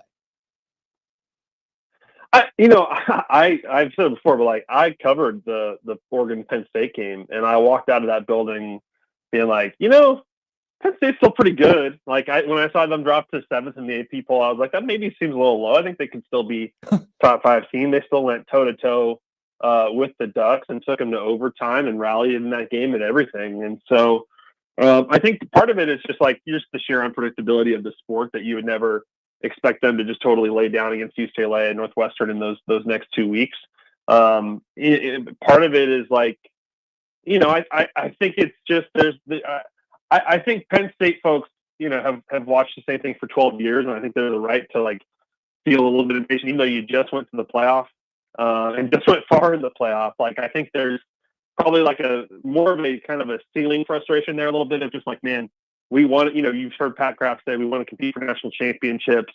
I think over the last 2 years, there wasn't a lot of like belief in that fan base that James Franklin was actually going to lead them to a national championship. So I think when you kind of give a guy everything he's asking for finally, and then he can't, he kind of blows it and goes 3-3, then I think part of that is just like, this just confirmed our fears, and we got to make a change here now. But you're right. I mean, you actually look back on it in the moment, and Northwestern's not a bad team, and UCLA suddenly is not a bad team. It's like, man, it's almost like are these ADs like reading the message boards now and just being like, okay, yep, they're right, let's do it. Right. Yeah. It's crazy how it sort of all came together that quickly. So let's stick on Penn State for a second, because we haven't talked about it in a couple weeks around here. The conversation has sort of fizzled out at least a little bit, but I don't know if it has even really started behind the scenes. Matt Rule is always the name that keeps popping up for the Penn State job, given the connection to Pat Kraft, the AD there. Is there, have we advanced any further in that search at this point, or is Matt Rule still the name that continues to stand sort of, at least outside of most of the others at this point with that job? I mean, I'm sure that there's more exploratory stuff going on. I'm sure if you're Pat Kraft, you're trying to find out if those guys that would be just like the dream home run guys would actually talk to you or not. Like, I'm guessing Marcus Freeman is not talking to anybody about these jobs, but he's going to get approached by about all of them. I think you're going to see that with a few of these. My hunch for now is that probably nothing has really changed on Pat Kraft's end in terms of, Matt Rule being really the right guy for the job. But I think, we've still got 5 weeks to go here, something like that, before, these decisions are going to get settled. And I think as we've seen the last 2 weeks, you kind of forget a lot can swing in the roller coaster of these seasons anyway. So, I think if you think back to when Nebraska fired Scott Frost after 3 games, these things are kind of a journey, and you kind of have an idea of what it might be at the start. And it goes totally, Matt Rule hadn't even been fired by the Panthers at the time that search started. So, I think that there's definitely room for more twists and turns in this, but as long as Nebraska has a successful season, I would imagine Matt Rule is still going to be extremely high on that list. How many SEC programs will attempt to hire Lane Kiffin, and will any of them succeed? Have you ever looked at those Reddit threads of this thing called Overemployed, where people are just having 2 or 3 jobs at the same time, and they're just talking about how they're getting away with it? Right. Yes, I have. It's I've seen a post-COVID thing. Yeah. I think Lane Kiffin and John Summerall are each going to have 3 jobs next year. Yeah. I think that's just how it's going to go. And maybe we can pull that off. I don't think there's an NCAA rule prohibiting that necessarily. I think those guys are, and that, I have no doubt John Summerall is going to get one of these jobs, whether it's Auburn or it's Kentucky or it's Ole Miss if Lane Kiffin leaves. Very, very safe bet that he's coaching the SEC next year. Man, if Lane doesn't move, if Lane's I imagine a few years ago, Lane would be I got to be at an LSU, I got to be at a Florida to have a chance to compete for championships. If Ole Miss has reached the point where Lane Kiffin's no, we can do it here. I'm happy here. I'm not going to mess with happy here, and we can just go recruit players off those rosters and get even better over here. If Lane doesn't make a move, I think that's just going to make this stuff even wilder. And again, I'll point back to 2022. Nobody thought Lincoln Riley would leave Oklahoma. Nobody thought Brian Kelly would leave Notre Dame. So as much as we're kind of sitting here this week saying man, I just don't know if there's enough good candidates for these jobs. We're probably setting up for some moves that you're just kind of make your head explode a little bit. That's my guess right now is if some of these guys like Kiffin don't make moves, then somebody's going to take the bait and take a huge offer to make a move that maybe they shouldn't make, but it'll shock all of us. If I had to guess right now, I actually kind of think Lane stays for the reasons that you just explained. I don't know why, but it sort of just feels that way to me, given that there's going to be, all these jobs that are, all these places that are probably going to be coming after him at the same time. And it feels like a very Lane move to be nah, you know what? I'm good. Something must be going pretty right here in order for that to happen. Yeah, absolutely. And I mean, if the head coach of Ole Miss turning down LSU would be pretty wild, because obviously we still look at LSU as a top 5 job. And even though Brian Kelly, he won, but he ultimately, didn't achieve the the goal there of winning a championship. Obviously, the last 3 head coaches did win national championships there. So that would tell you a lot about the evolution of Ole Miss over the last 5 years. If Lane Kiffin is like, you know what, I went through this before. I left Tennessee. I regretted it. I don't want to make these mistakes again. That would be a really wild thing. But I'm with you, man. Like you can definitely talk yourself into it. That like for him and his family, they're kind of in the right place at the right time right now. What sort of big? Because there's going to be a big swing from LSU. Like if there is a name that strikes you as big swing for LSU, is there anybody that jumps to mind first?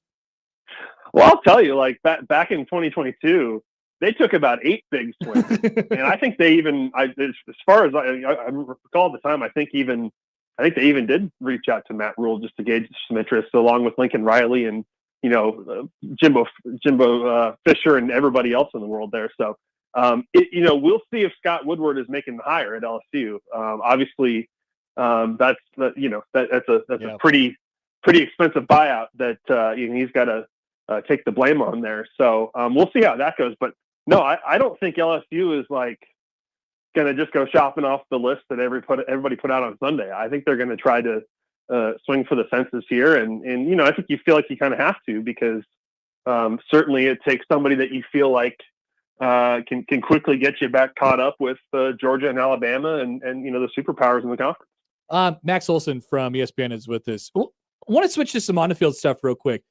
So this is a topic that it's just been sitting around in my head, and we get to this point in the season, and there's usually a lot up in the air right around this time, but the names in the top 10, like when those playoff rankings come out on Tuesday night, it's going to look a lot different.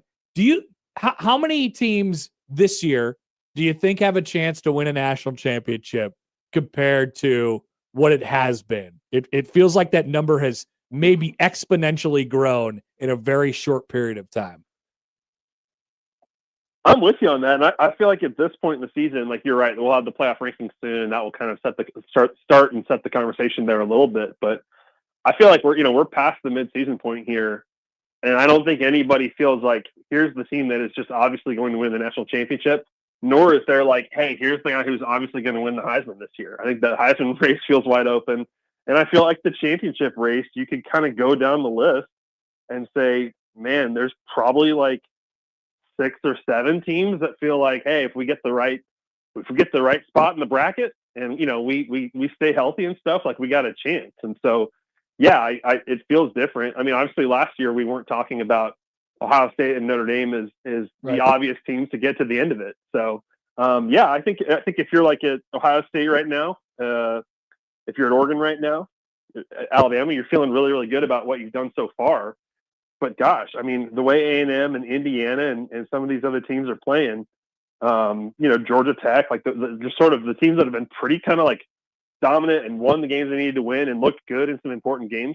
I think we got a chance for a lot of teams to play spoiler here. And, in the past, you'd say, hey, just because of, recruiting rankings and stuff, none of those teams can win a national championship. And gosh, I think there's going to be a couple here that mess around and make the Final Four. Have we thought about a world where Indiana in football wins the national championship? Like that's a real possibility in this world that we live in right now.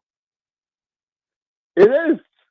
I can't say it's not. I mean, other than like the Iowa game was close, but nothing else is. But they beat Oregon by 10, I believe, and then nobody else has come close to messing with these guys. So, I think last year people were sort of waiting for the other shoe to drop and like, okay, they're going to go when they play a good team, they'll get exposed and all that.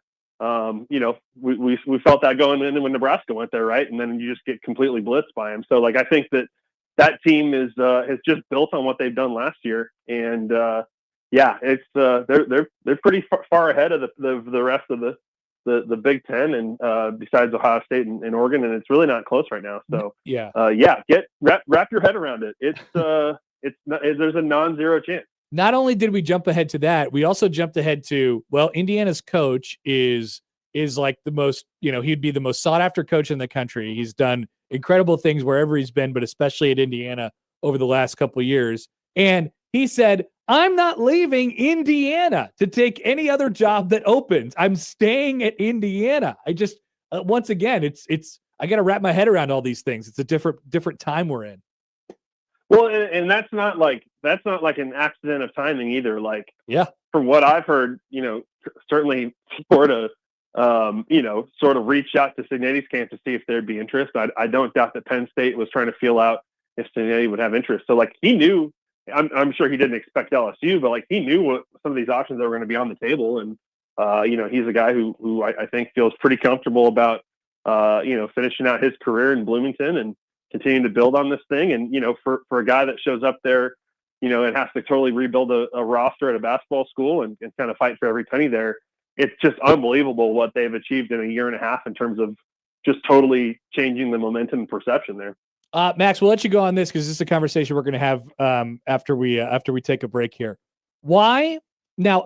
I shouldn't ask you that way because that's a very slanted question. But would Dan Lanning think about leaving Oregon? Is that a possibility? No. And if you talk to people who work for him, people who know him really well, they say absolutely not. I think if Dan Lanning really wanted to be the head coach of Alabama a couple years ago, then he'd probably be the head coach of Alabama right now. I think if he really wanted to be the head coach of Texas A&M, he'd be the head coach of Texas A&M. Like, I think that they've got a pretty special situation up there in Eugene with the relationship to Nike and Phil Knight. And, I think that, I've visited that program and visited their players, and like, I think culturally they're pretty elite. They really are. And, obviously it didn't all come together last year with the first round loss and all that, but Dan Lanning is there to stay. I don't think that there's a job coming up here that he would waste a second thinking about. All right, Max, we'll let you go. As always, great to talk to you. We'll do this more as things continue to be very interesting in the world of college football. Appreciate it. Sounds great. Thanks, man. Max Olson from The Athletic.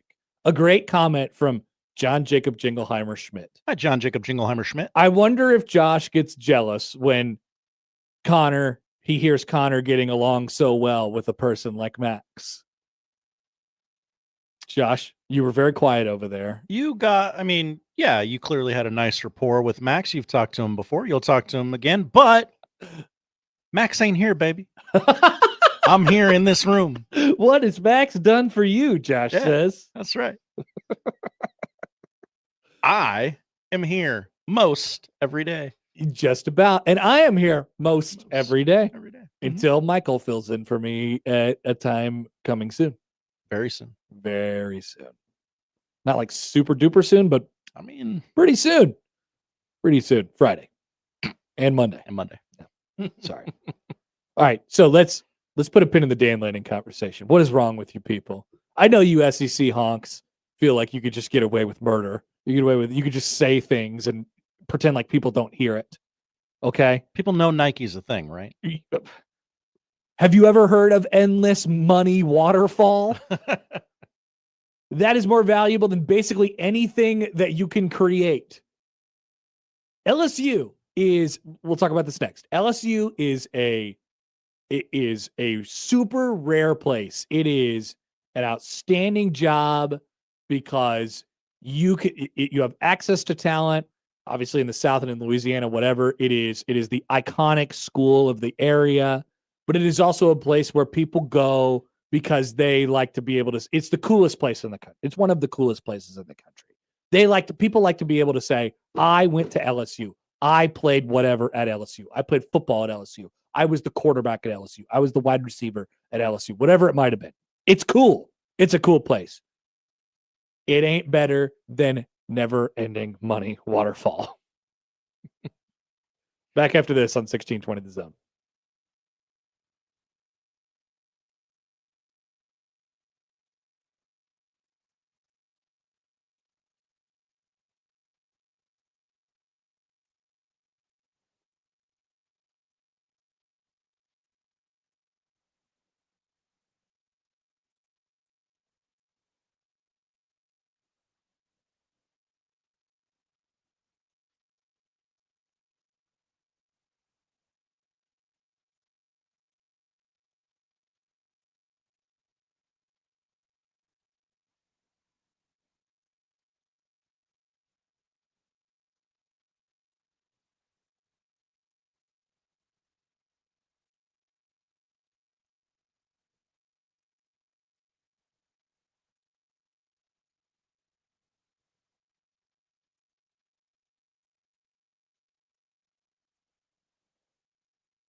Headley writes in on YouTube. Hi, Headley.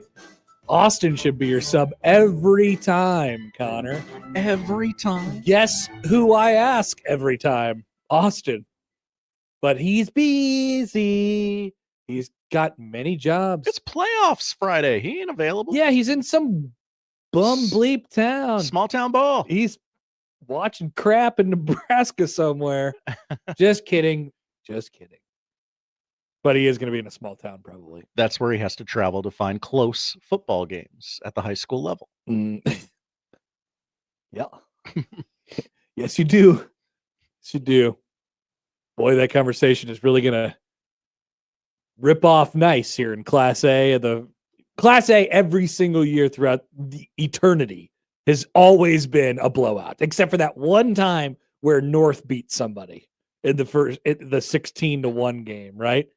That's the one time it's ever happened. Are you not? Every game is a blowout in the first round in Class A, always. Are you not excited for a semifinal matchup between Millard South and West Side?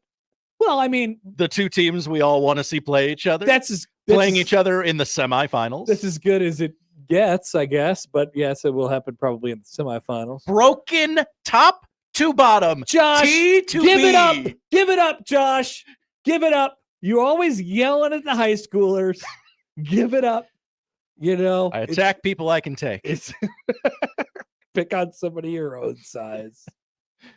So I do ask Austin, but then when Austin can't do it, I ask other people. And Michael was the other person this time. We love Michael. He'll be here. We'll have fun. Friday. Exactly. He'll get you ready for a football game. Like, exactly. Who better than to get you ready for a football game than Michael Severe? He'll have, imagine how many stats he says on Friday and Monday combined. It'll be so many. All right. Josh, you brought this list to my attention. I did. I just got it in my email inbox. Has to be talked about. Yep. Top 93 game day foods football fans love most. Very wordy title. It combines the best tailgate foods at college venues and NFL venues. Let's see. Tailgate at venues. Number 1, pulled pork barbecue from the University of Georgia. Just pulled pork. Just pulled pork. Yep. Number 2, Chicago-style Italian beef sandwiches at whatever they're calling Soldier Field now. Like if they're just, it's called Soldier Field. If they're just rating foods, then this is a dumb list. Well, I did receive an email from AAA the other day, by the way, and is I got this triggered. is this going to be the most traveled Thanksgiving season we've ever seen? I'll tell you exactly what it is. Yeah, we want to get the wording right. Nebraska and Iowa residents part. Oh no, this is my 4th of July one that I always get triggered about. Where's the? I'll find it. Keep going with your list. Okay. It rolls on, and you got. Did you know they were frying chickens at Clemson? That's Just number 5. Fried chickens. Fried chicken. Fried chicken. Mm-hmm. It's Buffalo chicken. wings. It's fried chicken. Buffalo wings at the Buffalo Bills. Number 6. Okay. Let's see. Let's find a specific food. Number 14, Boilermaker tailgate chili. Imagine ranking chili so high. That's at Purdue. Did you know Purdue was really getting after it on their tailgates? Well, that makes sense. Like, did they tailgate on the East Coast? No idea. I don't think they do, man. Let's ask the 19th ranked food on the list, lobster rolls at Boston College. There is no chance that you walk into Boston College, whatever football stadium they play in, and you see a bunch of people in the parking lot eating lobster rolls. There are not a bunch of people, and they are not eating lobster They'd rolls. be eating smoked weenies out of a crock pot, just like everybody else. They need lobster rolls. This one feels mildly racist. Number 21, lemon pepper wings at Atlanta Falcons games. Wow. Those might not be cooked in the parking lot. Those might be brought from other places. Like what place, Josh? Magic the Gathering. What's that strip club called? I wouldn't know. Just Google Atlanta strip Magic club. City. The Magic. I knew it had magic in the title. Magic City. Thank you. Whoa, Chris says lobster rolls are overrated. Bad Whoa. take, Chris. You never had a good one. Horrible take. Triple landlocked state. I just saw Jambalaya at LSU, 48th. Why do you always say that? I think it's funnier to say it that way. Just you and your names for LA and jambalaya. It's from Any Given Sunday when Al Pacino's trying to get Willie Beeman to like him, and he goes, have you over? I'll cook some jambalaya. Okay. It's pretty good, Al Pacino. Number 82 on the list was the one that struck out most to me. Runzas. Ever heard of them? I have. They got them in Midwest Lincoln. hand warmer. That's right. Did they do a list of which is the best tailgate food that's also a hand warmer? Oh, no, I don't think they did. Runza's number one. Lentil chili, one spot above Runza's at Washington State. Okay. And one spot behind Runza, number 83, smoked salmon at Oregon Ducks tailgate. I would love to have a smoked salmon at an Oregon Ducks tailgate. That sounds But I great. don't think that I could. I mean, you could probably find some charcuterie boards on a normal tailgates. This is stupid. This is a horrible list. Delete this email, This Josh. just feels like stereotypical foods from Correct places. Correct. Like if they didn't know that Runza exists, they would have just done chili and cinnamon rolls. Uh-huh. Bad list. Kielbasa with pierogies at Steelers games. Speaking of, okay, here was my email from AAA this week that triggered me. You weren't here, so I deleted it, and then I didn't tell anybody about it. 21.7 million Americans projected to cruise next year, setting new record. Oh, wow. Cruises are more and more popular, and I don't get the appeal. I have always been interested, okay. but never interested enough to be like, I need to do it. If I just so happen to find myself on a cruise one day, then so be it. The people who go love it. They I'm do. just like, I don't like being confined in that way, and I understand. It's a big ship. You won't know. Yeah. I'll know. I just never had, like, don't you need like 2 weeks off to take a cruise? Can you go on a cruise that only lasts like 3 days? Okay. That's a good Like, can I point. do a cruise in a long weekend? Because I'm Mr. Long Weekend. You are. I love taking a Thursday, Friday, Monday off. I took a buffer day yesterday, and you were so proud of me. I'm really supportive of the buffer day. Yeah. I love the buffer day. So yeah, I don't know. By the way, Sam writes in on Twitter. Hi, Sam. We've captured the magic of a July sports dead zone segment in one of the most sports packed parts of the calendar. I say this endearingly. No, we just got sidetracked because Josh had the list and I needed to comment on it. I got emailed during a commercial break, and I read it aloud. Yep. Also, I received a text from a cruiser, High a person who cruises. Of cruising. It's the best way to travel. For under $100 a day, you could get 3 meals, transportation, and a hotel room. Unparalleled value. They have 2-day cruises, but anything less than 7 is not as big of a vibe. Oh. Okay, because you're not getting after it as hard because you're like, well, it's a short trip. The cruise person is saying, if you're gonna cruise, you better cruise right. You better do it big, like Nebraska's doing the blackout. We do want them to do it right. I want to do it right. Yeah, that's what I would. So I have to do paternity leave again. It's sad news for everybody. What if you just said you were on paternity leave? I mean, Nobody's checking. I don't think anybody would. Hey, remember? Didn't you have a kid? No. Yeah. I went on a cruise. I didn't tell you that. You checked paternity leave. Okay. Thank you for the great segue. What was the last thing on the list? Smoked salmon at Oregon tailgates. Smoked salmon at Oregon, which brings me to this. What a high dollar food What is item. wrong with you sickos from the SEC? Why would Dan Lanning ever leave Oregon? Because LSU has won natties before. He should go, just to stick it to the SEC Hawks, he should go up to his next press conference and pull a Nick Saban and say, I ain't going to, so quit asking. He should say that. He's not leaving. He has never-ending money waterfall, a.k.a. Phil Knight, a.k.a. Nike. The whole point of college football these days is you're trying to make your program as, like, brand, whether it be, I don't know what the right word for it is, popular, whatever it might be, cool, but the brand sort of sticks out. And then you also, behind the scenes, want to have the money, the infrastructure, and all the things to support your program so that you will never want for anything. If you have both of those things, you will have success, and there's no reason to ever leave those jobs unless, of course, you are forcibly, like Brian Kelly out of his job at LSU. LSU is cool. LSU is really cool. They got Raising Cane's money. LSU is objectively cool, and yes, LSU has kind of never-ending waterfall of money as well. But that's not actual never-ending waterfall. Let's just say they do. Okay. They check both of those boxes. Why would you leave a job that already has both of those things? It's already cool.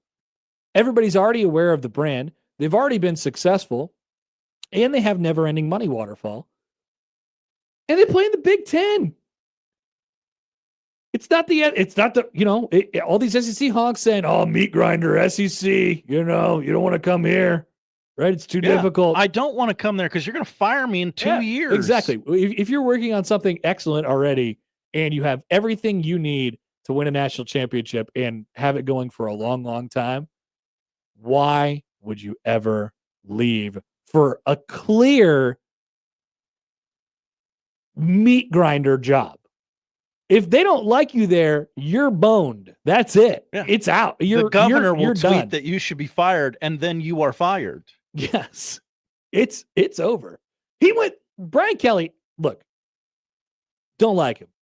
Not a great guy and not a great fit at LSU, but he went 34-14. Okay. That's pretty good. He got me to the point where I had this as like a half-baked topic in my head last night. This is how my brain works, Josh, as a insight veteran in sports radio. It's just topics that are always like almost connecting all at once. So the almost connected topic was Nebraska wasn't wrong for firing Bo Pelini when they did. They were just early. They'd be cool now. Oh, yeah. They were firing, but what Bo go? 52-19 or something? Or no, that was Frank. 64-20 something. I don't know why those numbers. Yeah, a long. I think it was 64-24, something like that, or 30. What was Bo? I'm scrolling here. 67-27. Bang! I was very close. You were. And then Frank was 52-19. I'm pretty sure. And so Nebraska fired Bo, and everyone said, "You fired Bo after all he ever did was win 9 games. You should be happy with winning 9 games." You're the program that fired a 10-win coach. And now everyone's doing it. Yeah. Now we'll see how Penn State and LSU end up. But like I said, all these SEC programs have these dreams of trying to, hey, there is one big fish that's sitting out there, and his name is Danny Lanning. Bring him home. He loves the SEC. He was Kirby's defensive coordinator. No, he's ours now. He lives in the Big Ten. He loves smoked salmon, and he has never-ending money waterfall, a.k.a. Phil Knight. Why would he ever leave? That'd be stupid. He should not leave. And Oregon, Sam, I think Sam made this point on the show yesterday. Like, who made this point? Maybe it was Sam. Something along the lines of, they lost Mario Cristobal. I know who made this point. It was Josh Pate. I heard him on a podcast. Whoa, Schmedium. It was Josh Pate. Yeah, Mr. Tight White Shirt guy. And he was like, they lost Mario Cristobal. Oregon did. And they thought he was the guy. And they got sunned by Miami, basically. And once you get sunned, once Phil Knight, Mr. I have the most money on earth, gets sunned, he ain't getting sunned again. Okay. Absolutely not. Never going to happen. Best thing that ever happened. Yeah. That ain't happening again. And yes, they ended up hiring a better coach. Mm-hmm. And now nobody's coming in there and nobody's walking into that trap and taking that trap, Josh. No chance. Dan Lanning, Mr. Big Ten. Better call him that. He ain't going nowhere. Mr. Big Ten. I am curious to see what LSU's big swing is. Yeah. As we asked Max before. Is it? I mean, that's the other thing. Like, what is it? What of all these coaches that have got fired, they're all meh press conferences. They're all like, no, you're not going to win the press conference by hiring anyone that's been fired. Put aside availability. Mm-hmm. Like, what is the biggest and best thing you could do? Obviously, it's one thing. Saban. Ain't happening. I saw that over the weekend. Ain't happening. Why don't we call Nick Saban, get him back here? The next biggest thing I think would probably be Lanning. Dan Lanning, yeah. Dan. Yeah, Dan Lanning. Coach of Oregon. I think that's the next big swing. I mean, all of these. I think those are 2 no's. All of these jobs, I have said to myself in my car on the drive home, well, you got to pick up the phone and you got to make Lane say no. Yeah, but Lane is not like big swing. Lane is like he's on the list if we we could go after him. Not that they're going to get him, but we could go after him after we already, take our hacks. I agree with you. I don't think he's going anywhere. I also don't think. I think he's like, I got this thing up. I don't need to build. Yep, it's up. We up. Pedro writes in, by the way. Hi guys. Cruises are great. 3-day cruises are a drunk fest. Food is nonstop. I don't want to be drunk for 3 days on a boat. I'm drunk now. Yeah, I could be drunk at my house. Urban Meyer, obviously big swing. Is it anymore though? It's I don't even Every know. fan base of a fired coach says, "Are we okay?" We're hiring Urban. In the year of our Lord 2025, are you still fantasizing about hiring Urban Meyer? Because I'm not anymore. I'm not. It's not. It's not what it was 3 years ago. It's just not. So no, I don't think that LSU people should be fantasizing about hiring Urban Meyer. It's just not. It's not as cool as it was. Penn State was like, okay, let's get Urban. Yeah. I don't know. Maybe we'll see. But like, I just don't think it's. I don't think it's as big of a swing as maybe some people think it is. I got to add in college football at the end of this for a college football because I don't want coach, people to think Nebraska. John says if you watch that documentary right now on the poop cruise from a few years ago, you won't want to be going on any cruises. See, that's all I ever hear about cruises. Poop is and sickness when it goes badly. Aaron says lots of good takes by Josh on cruises. It's a petri dish of sickness and too many people confined. Alas, maybe Alaska cruises just to see glaciers and mountains. You literally can't get to outside of a boat. You can't get to outside of a boat. Okay. Glacier cruise. I would like to go see Alaska. That kind of sounds fun. That sounds fun. All right. Quick break. Got the polls. Tell you what to watch after this on 1620 The Zone.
to the polls at Happer Show on the JTech Construction Zone Twitter feed. That is, of course, on top of at No Context 1620, where you can find a picture of drunk baby Matt at a Cubs game in 2021. Yeah, we mean like actual baby. Like he's not old enough to, underage. Yeah, he's 20 in that And photo. classically, in this photo where he sits right behind Jason Hayward in the batter's box, he is talking to somebody. He's saying something to somebody where somebody doesn't care about what he's saying. I can pretty much guarantee it. Because you can see the vest guy is looking down. He's not looking at Matt. Like, I don't know. Good point by you. Why does this guy keep saying something? All right, who's hotter right now, Ohtani or Fox bump music guy? Fox. Yep, gotta be. 57% say Ohtani. I guess I get it. Do you want to sexed up Canada? No. No. I did not like what I was offered last night. 61% say no. That guy sucked. Are you a cruise guy / girl? You could have said person. I could have, I guess. Yeah. No, I'm not. I'm not either. 78% say no. And finally, in the year of our Lord 2025, are we still fantasizing about hiring Urban Meyer in college football? No, not even a little bit. Not in my fantasy. Not even like a little. Ooh, how'd that get there? 54% say no. Those are the polls. Josh, what are we watching tonight? We are watching baseball. I guarantee it I will love not baseball. go 18 innings tonight. Okay, your reputation's on the line. That's right. Blue Jays at the Dodgers, 7 o'clock on Big Fox. It is Shane Bieber versus Shohei Ohtani. What happens after that? Nobody knows. Dodgers lead the series 2-1. Your anthems tonight. That's right, 2 of them. I'm sorry. I'm going to butcher. Sexy Red? Tinashe? I don't know. Will be performing the American national anthem. Deborah Cox will be performing "O Canada." I don't know who either of those people are. Oral Hershiser will be throwing out the first pitch. Oral! At Dodger Stadium. That's right. You can chant Oral tonight. College football, 7 o'clock kick on ESPNU. UTEP at Kennesaw State. James Madison at Texas State, also at 7 o'clock on ESPN2. Boy, we love football, don't we, folks? NBA doubleheader on NBC. The Knicks are at the Bucks at 7 o'clock. And at 10 o'clock, a basketball game will start on network television as the Clippers take on the Warriors. I don't know why. NHL doing their Frozen Frenzy thing where everybody plays on the same night. They stagger the start times so that there's always hockey on for like 6 straight hours. I don't know. You better figure some things out. There's whip around coverage on ESPN2 and Disney Plus. Triple header on ESPN. Penguins and Flyers at 5. Caps and Stars at 7:30. Kings Sharks at 10 o'clock. And finally tonight, 7:10 on FX. I don't know why it starts at 7:10 and not 7 o'clock. The movie Armageddon. And if you miss it, fear not, because it will start on TNT at 9 o'clock. Thank God. It's on 2 networks. And you know, Josh, you wouldn't want to miss it because you wouldn't want to miss a thing. Well played. Tip of the cap to you. Thank you, Josh. Thank you, Connor. That's it for us today. If you missed anything, 1620thezone.com is where you can find it. You don't want to miss a thing. The crossover's coming up next.